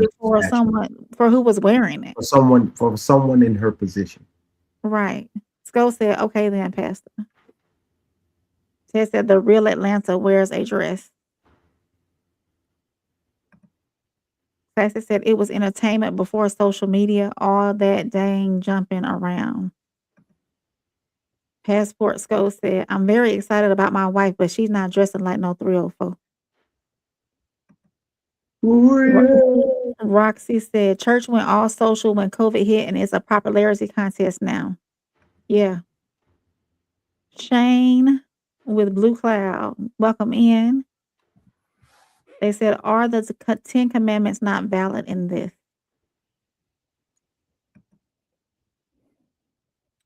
Ra Cash, welcome in. Always watch the pastor's preaching.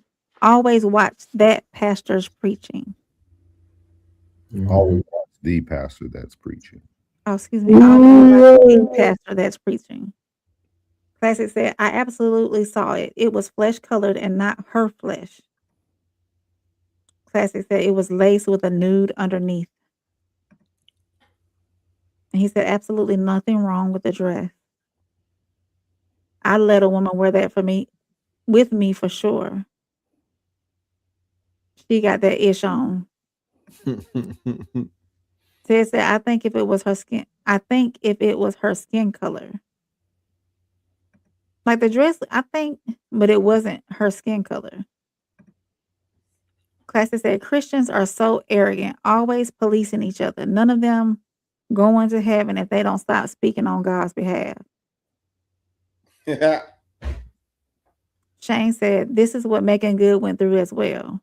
Two totally different things. Megan Good was never a first lady. She tried to force herself into a box that she knew she couldn't conform in. Two totally different scenarios. What a beautiful box it is. As I said, the titty bar is open every night, and we worried about this woman. Really, it's more so or less her position. To me, it's her position and what she represents, and it sort of kind of goes back to Dr. Bryant as well. But Dr. Bryant isn't a first lady, so whenever she stepped out at the Jeezy concert. Yeah.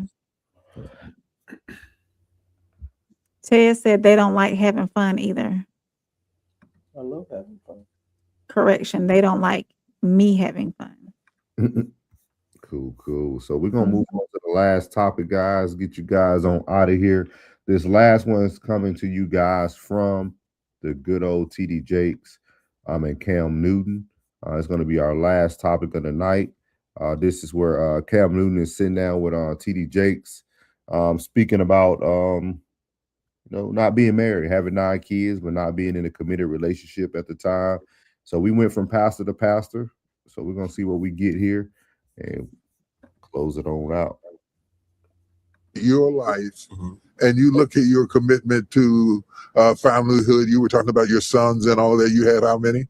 I have 6 sons, 3 daughters. 6 sons and 3 daughters. Okay. Yeah. Wow, that's a lot. Yeah, that's a lot. He was taking it back. Yeah, you didn't completely obey the scriptures, but you got 6 sons and 3 daughters. How do you manage to give them presents and not just presents? Or do you? Oh, I'm a very hands-on father. Okay. But I think the more wiser I become, I try to make sure that each child experiences, to the best of my ability, the same parent, even though they will never witness the same dad. No. Do you understand? Oh, I totally do. So it's like your first, they get to, oh my goodness, you just, then you start getting into your second, and then you get into your third, and then finally, when you get to a place where you appreciate life, and you're just to say, when the nurse or the night nurse comes in at the hospital and she says, "Hey, do you want me to take the child so you guys can?" Yes, take her. Yeah, because we know that these times are precious for sleeping and catching up and just those type of situations. And that when you start to have a family dynamic, you start to realize the way you parent your sons is not the same way you parent your daughters. No. The way you parent your oldest is not the same way you parent your youngest. And then me being the middle child, I know I never really bought into I was the forgotten one or I felt less. No. My parents did an unbelievable job with maintaining equality within the household. And that's what I just plan to do. Like small things, especially during the holidays, the s'mores and I do all these cool things to the world. Right. The TikTokers, the Snapchatters, Right. the Instagrammers, and the YouTubers. And when you do those things and try to give your children the experiences, and when you ask them, what was the coolest thing about daddy's jersey, retirement jersey ceremony? Man, we got to just play with daddy on the football field. It's the simplicity. Yeah. It's not the extravagant, birthday parties. They just want the pool. And with having a lot, I've realized they don't even want the money. They just want you. Yeah. And I try to find time that even when I know that they want me, going back to that simplicity or tapping into yourself to get recharged, I want to make sure that I'm the best version so that when they see me, I'm green. Chapter 3, Reluctance to Marriage. Your parents been married for 30 years. The thing you brag about the most is the steadiness of how they are. They were dependable. They were consistent. You even know what TV shows they watch. All of that was in place. And out of that environment, you still grew into the uniqueness of who you were. Yet at the same time, I've read that you were uncomfortable, undecided, or uneasy about getting married. Yeah. Yeah. What makes you not want to give them the steadiness that you enjoyed? No, it always is misunderstood about my thought process of marriage. Okay. Right? Straighten this out. And I'm going to try. Okay. Cut your steam on. Yeah. Cut your iron on. Uh-oh. And your iron cast. Okay. I think for me, growing up in church, my expectations of what marriage looked like was pristine. Yeah. Sister so-and-so and brother so-and-so, we were not privy to what their issues was amongst their household. That's what the adults protected and shielded the children from. Right. We just stopped seeing sister so-and-so or brother so-and-so. Right. As you start to grow, you start to realize it's like, well, sister so-and-so still here, and she just brought another brother so-and-so. Right. What brother so-and-so? Right. Still, hey, y'all don't really know what's going on. I say all that to say, now when you take a step back from spirituality, religion, and you go into the world, and the people that you look up to or you look at and you start to be around, and you start to say, y'all values of marriage ain't the same that I was used to. Wasn't I tripping, or is y'all tripping? So, or is part of the education of the child to learn conflict resolution and how to survive imperfect situations. Oh, yes. See, because I think that you do your children an injustice if you create this Ozzie and Harriet life for them, and then they go out into the real world and find out that doesn't really exist. Right. Some of the strength, inner strength of your inner being comes from the conflict and what went wrong. Not what I learned more about what went wrong in my life than about what went right. For sure. I learned strength. I learned survival techniques. I learned forgiveness. I learned when you've had enough and you need to walk away.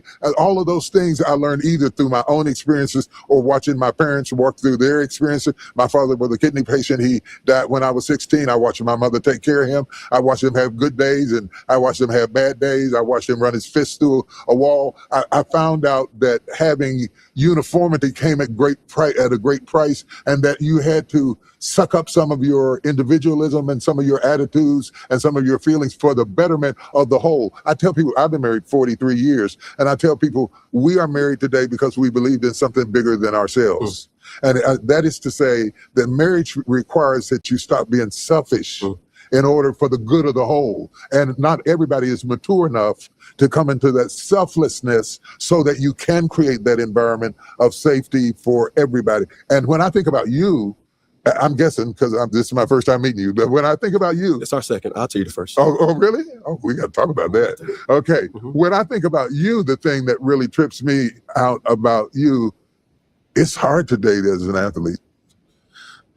I was going to let you finish. But you said a certain amount of maturity. Yeah. Right? Right. I would say also, people are in relationships for the wrong reasons. Right. I talk to people for a living. Right. And it's my job to evoke emotion. I'm going to stab, twist, I'm going to rub, I'm going to, console you, I'm going to tell you certain things, and I'm also going to study and observe you. And I realized a marital vow comes from religion. All the principles of how to find a virtuous woman comes from religion and scripture. But why is that we only cutting out certain pieces of the Bible to just fix our lifestyle when we're not applying the other things that God wanted us to do? So does that drive you away? No, it doesn't. No. It doesn't drive me away. What it tells me is that I have to make sure that I'm making a sound decision. I can't fall victim to a person that doesn't have my same principles, because knowing that same whisper of that's not of God, but why? Would it have been easier to find companionship without money? Come on here. Well, you took it right out of my mouth. When you were broker, were you more sure that they were into you for you? Yes. It's part of the problem and the reluctance coming from the fact that now you can never be sure the why, behind whether they are with you for a payday, or whether they're with you for the prestige. So as you see there, it's becoming a thing. Seems like everybody falls on the wealth. It's the answer to the unsuccessfulness, even though you were successful at so many other things in your life.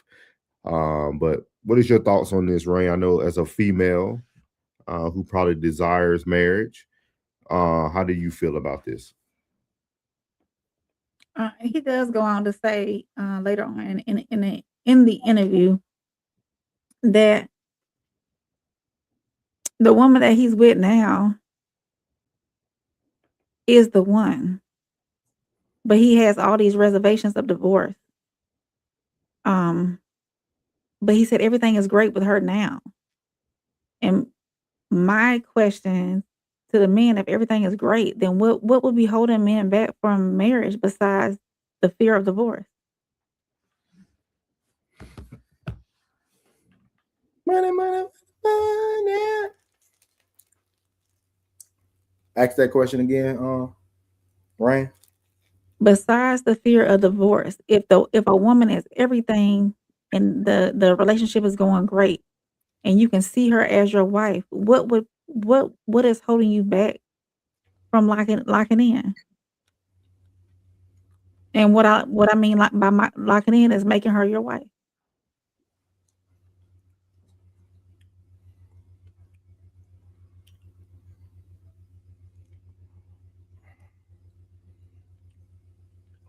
I don't know how to answer that. Cricket. Crickets.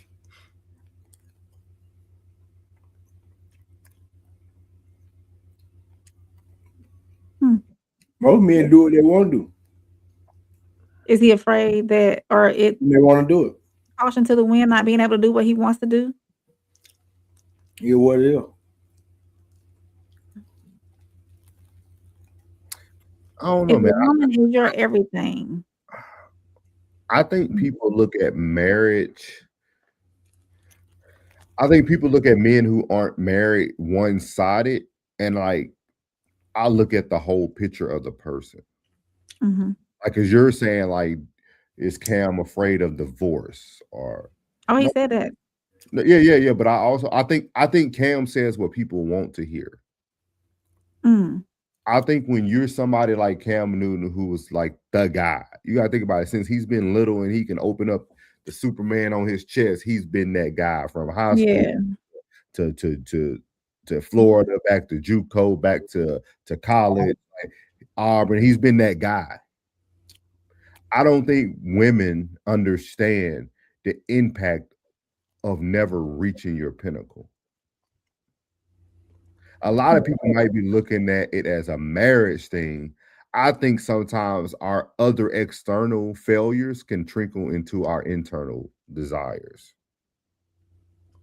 Like sometimes you can become, that's why I put the little, some people might think it's funny, but I put that Cam treats marriage like he treats his career. He didn't finish. Cam is still mad.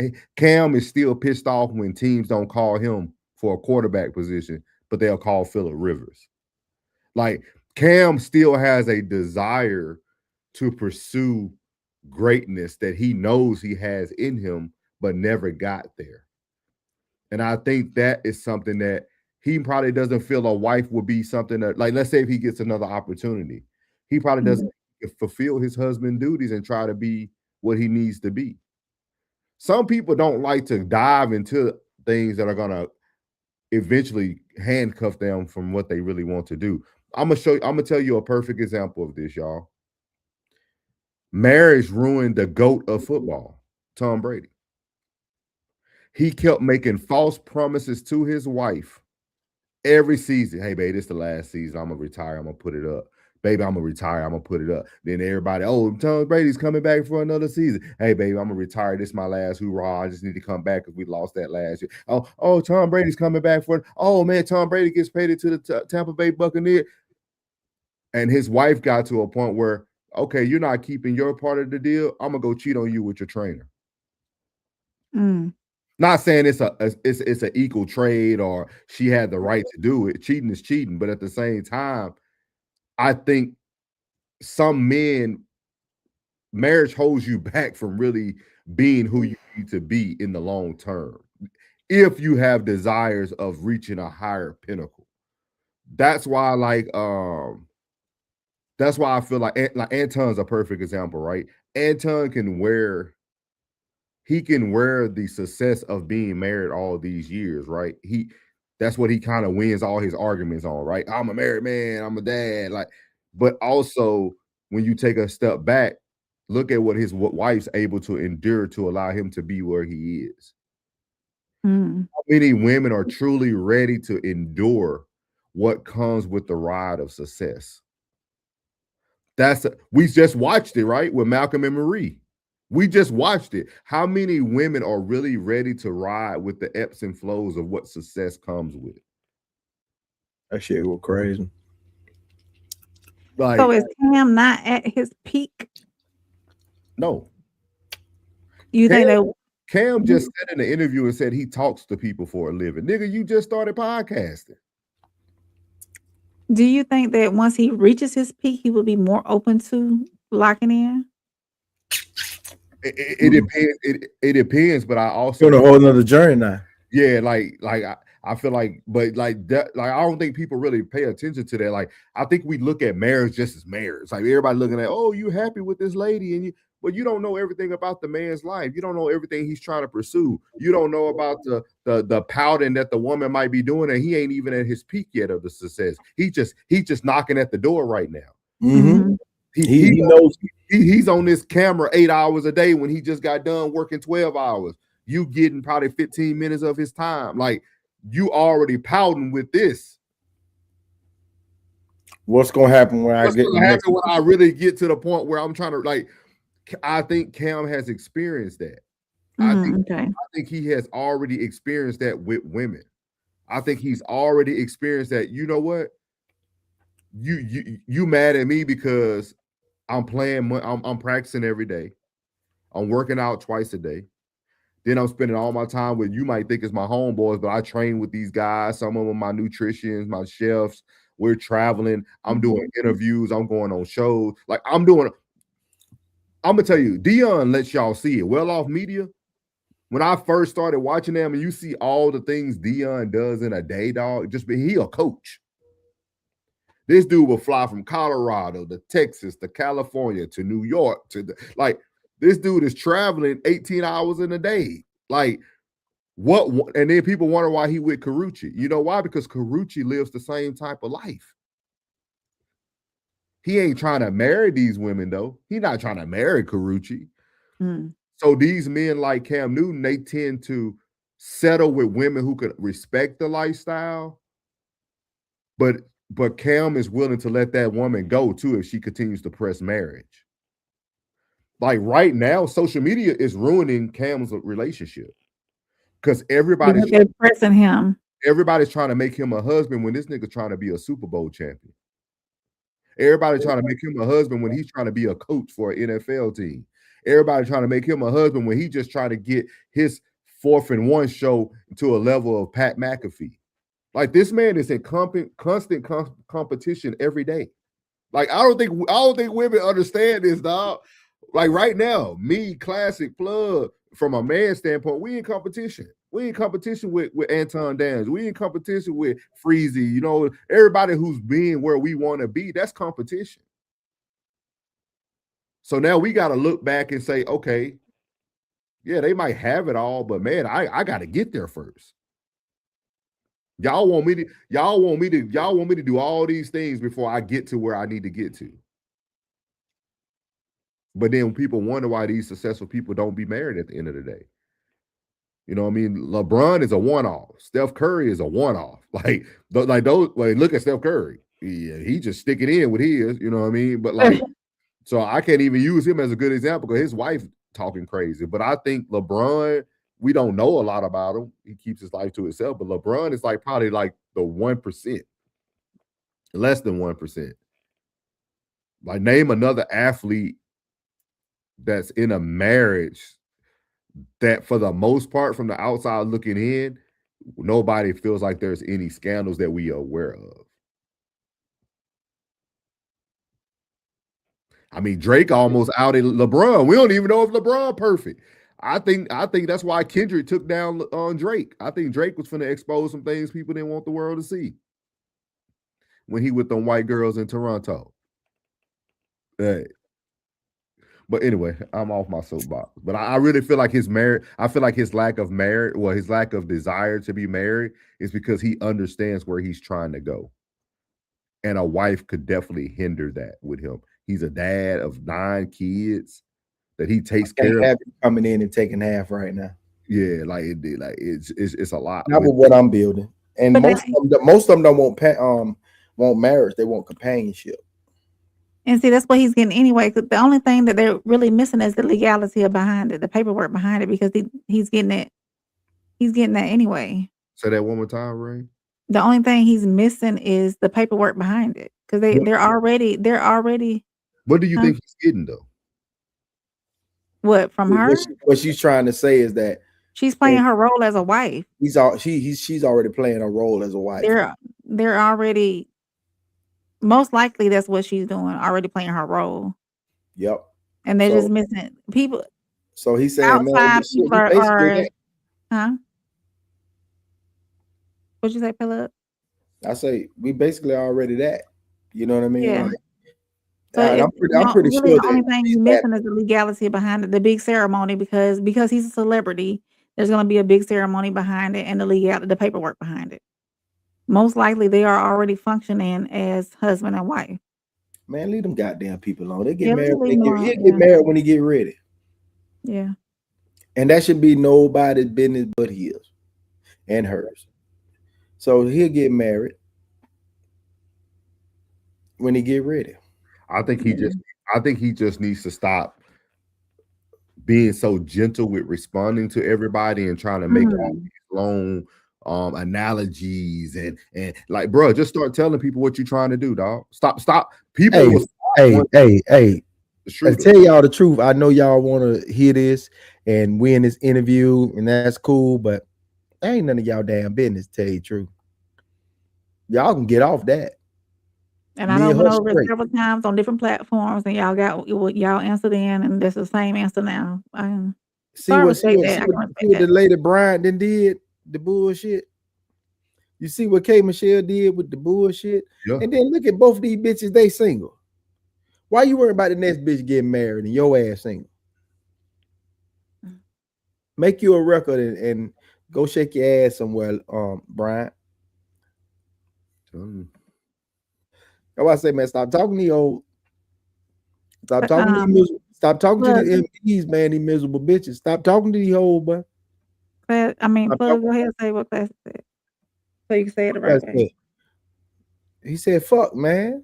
Leave Cam alone about it. There you go. God damn. I'm annoyed for him. There you go. Cam is the victim at this point. Skull said Dane sure looked like she didn't have any panties on. She talking about Ted said Jake should have told him that was okay to bring in all of their mothers. Oh, all the mothers of the kids. Yeah, Cam is victimized and vilified for having his way. They be slick haters. On the slick. Anthony Green, welcome in, Anthony. He said money, money, money. Skull said that's Diddy man right there. Skull said, Cam be killing me with the way he dresses. Give your woman her shoes back. Yeah, I ain't like the shoes. That furniture be killing me. Them tall men sitting on the dollhouse furniture. They need to get some real furniture in for them tall men on these podcasts. Ted said Tom chose to sign with the Bucks, but he never should have consulted his wife. It was not her business to stop him from doing what he does that pays for everything she wants. Man, or he wants. she worth 400 million her damn self, man. Mm. Classic said, I love what you are saying. So Roxy said, for him, it could just be an alimony check. At some point, each of the children's mothers may have possibly been the right one. It's sometimes the right one for right now, but what happens in 10 years? Phil said, I like that caption. Somebody be there. Mm-hmm. Somebody still be there. Classic said, I don't like the term endure, though. Nurturing a man and affirming him while reaping the benefits of his greatness is enduring. How? Did I use that or somebody else used the word? I think you said enduring. I think you did. Oh, okay. I'm not for certain. Ted says, Steph, relationship sucks. Put it in. Welcome in. Drake sees the truth. Ted said, too much personal business. Put it in. Your favorite basketball player wore, I'm assuming, a red dress and got ish box. Ted said, I didn't say anything about her money. I said everything he wants. Tom didn't care about her money either. And Roxy said, this is a good example of why privacy carries so much importance. I think people feel privacy carries so much importance because people aren't truthful. Mm. Cam can nip all this in the bud. Cam continues to let this conversation be valid because it provides him the light he needs as well to stay relevant. Mm. You can nip anything in the bud. Like I'm never gonna say he's the victim or none of that. Like you can shut up everybody. Like period. Like these conversations that you continue to have them. Like Pug said, it's easy. You go on there, hey bro, I'll make a decision when I make a decision. I don't want to talk about this no more. What's the next question you got? You ain't got to entertain this stuff at all. It's very simple. Like it's very simple. Too easy, cuz. Ted said there's nothing to be truthful about. It's not anyone's business. There you go. Mm. But he made it people's business. So like these things sound good to say in a chat, but he already said what he said. Like he already talked about it. So now it's no longer business. Class said, so as you said, endure. I understand why you used it. Most women see the role of a good woman as enduring. I just think it's unfortunate. Oh, yeah. Mm-hmm. If you give me a better word, you know my vocabulary is small, Classic. I ain't like you and Tez. Y'all got to give me a better word than endure. We from the South. We keep it simple. Yeah. Yeah, I really feel that I'm gonna have to watch the rest of the interview though. They said it was I know Rain said it was pretty decent interview. It wasn't like bad interview at all. But yeah, it was a good show, man. Y'all got anything for the people at all? I want to win on this show. Who, TDJ? Nah, I ain't going on this show. You got too much shit going on right now, cuz. You gotta wait. I gotta give you a little time. Let your smoke. Classic said privacy is valuable because it is. What's more valuable, privacy or publication?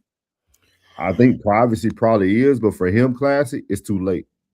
Too late. During the COVID pandemic, he was on Twitch and YouTube with her sitting there next to him while he playing Madden. You know what I mean? It's too late. You know what I mean? Like so at the end of the day, he has to either shut down publication and go back to being private, or he just gonna have to continue to endure this at every interview piece. But I think Cam desires to be back in the league.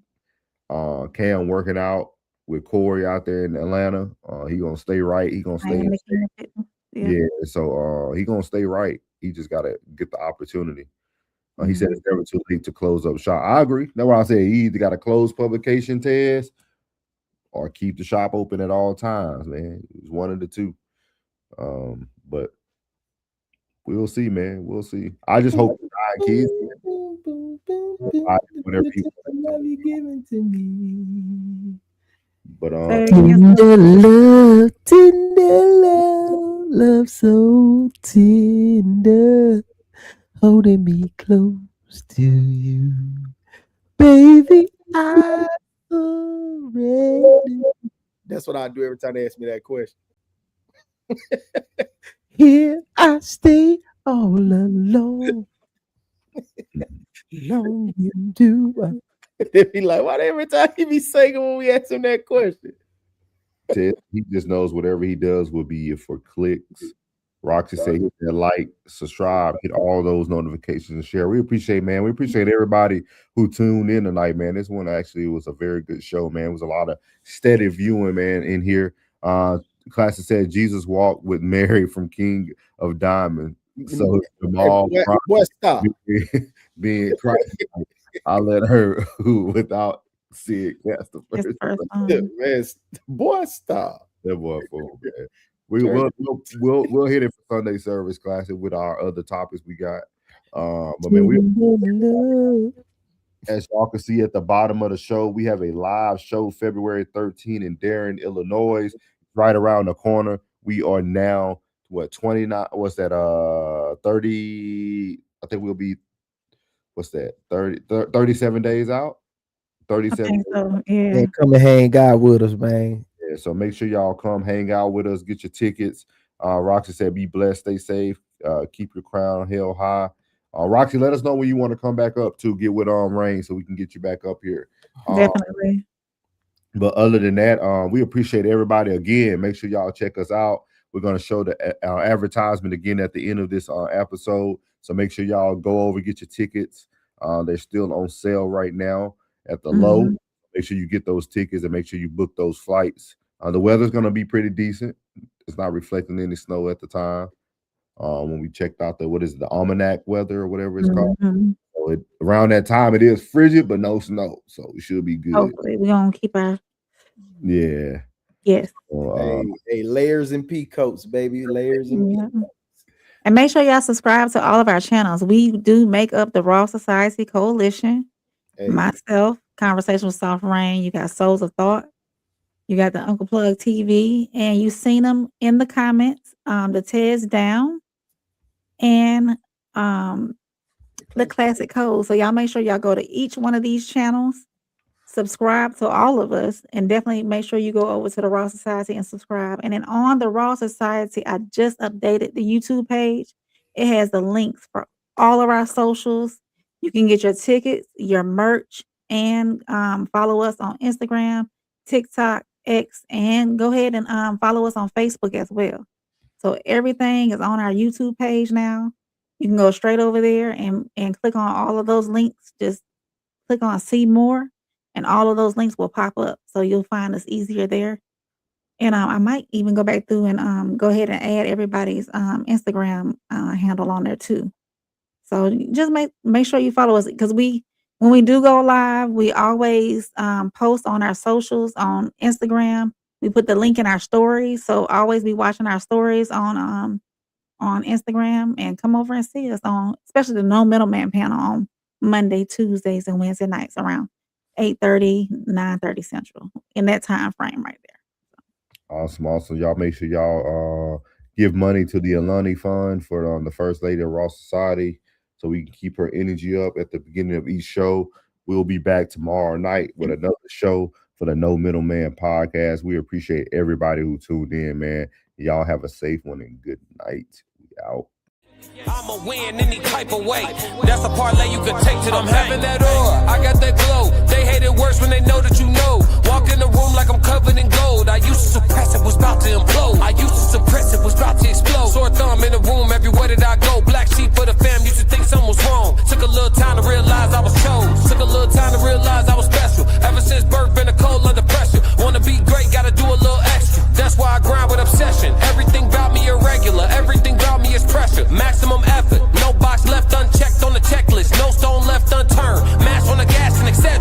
Or farming hoe, I'm up in rank. Step in the room, they paved the way. I get treated like a milli tank, southpaw like I'm really tank.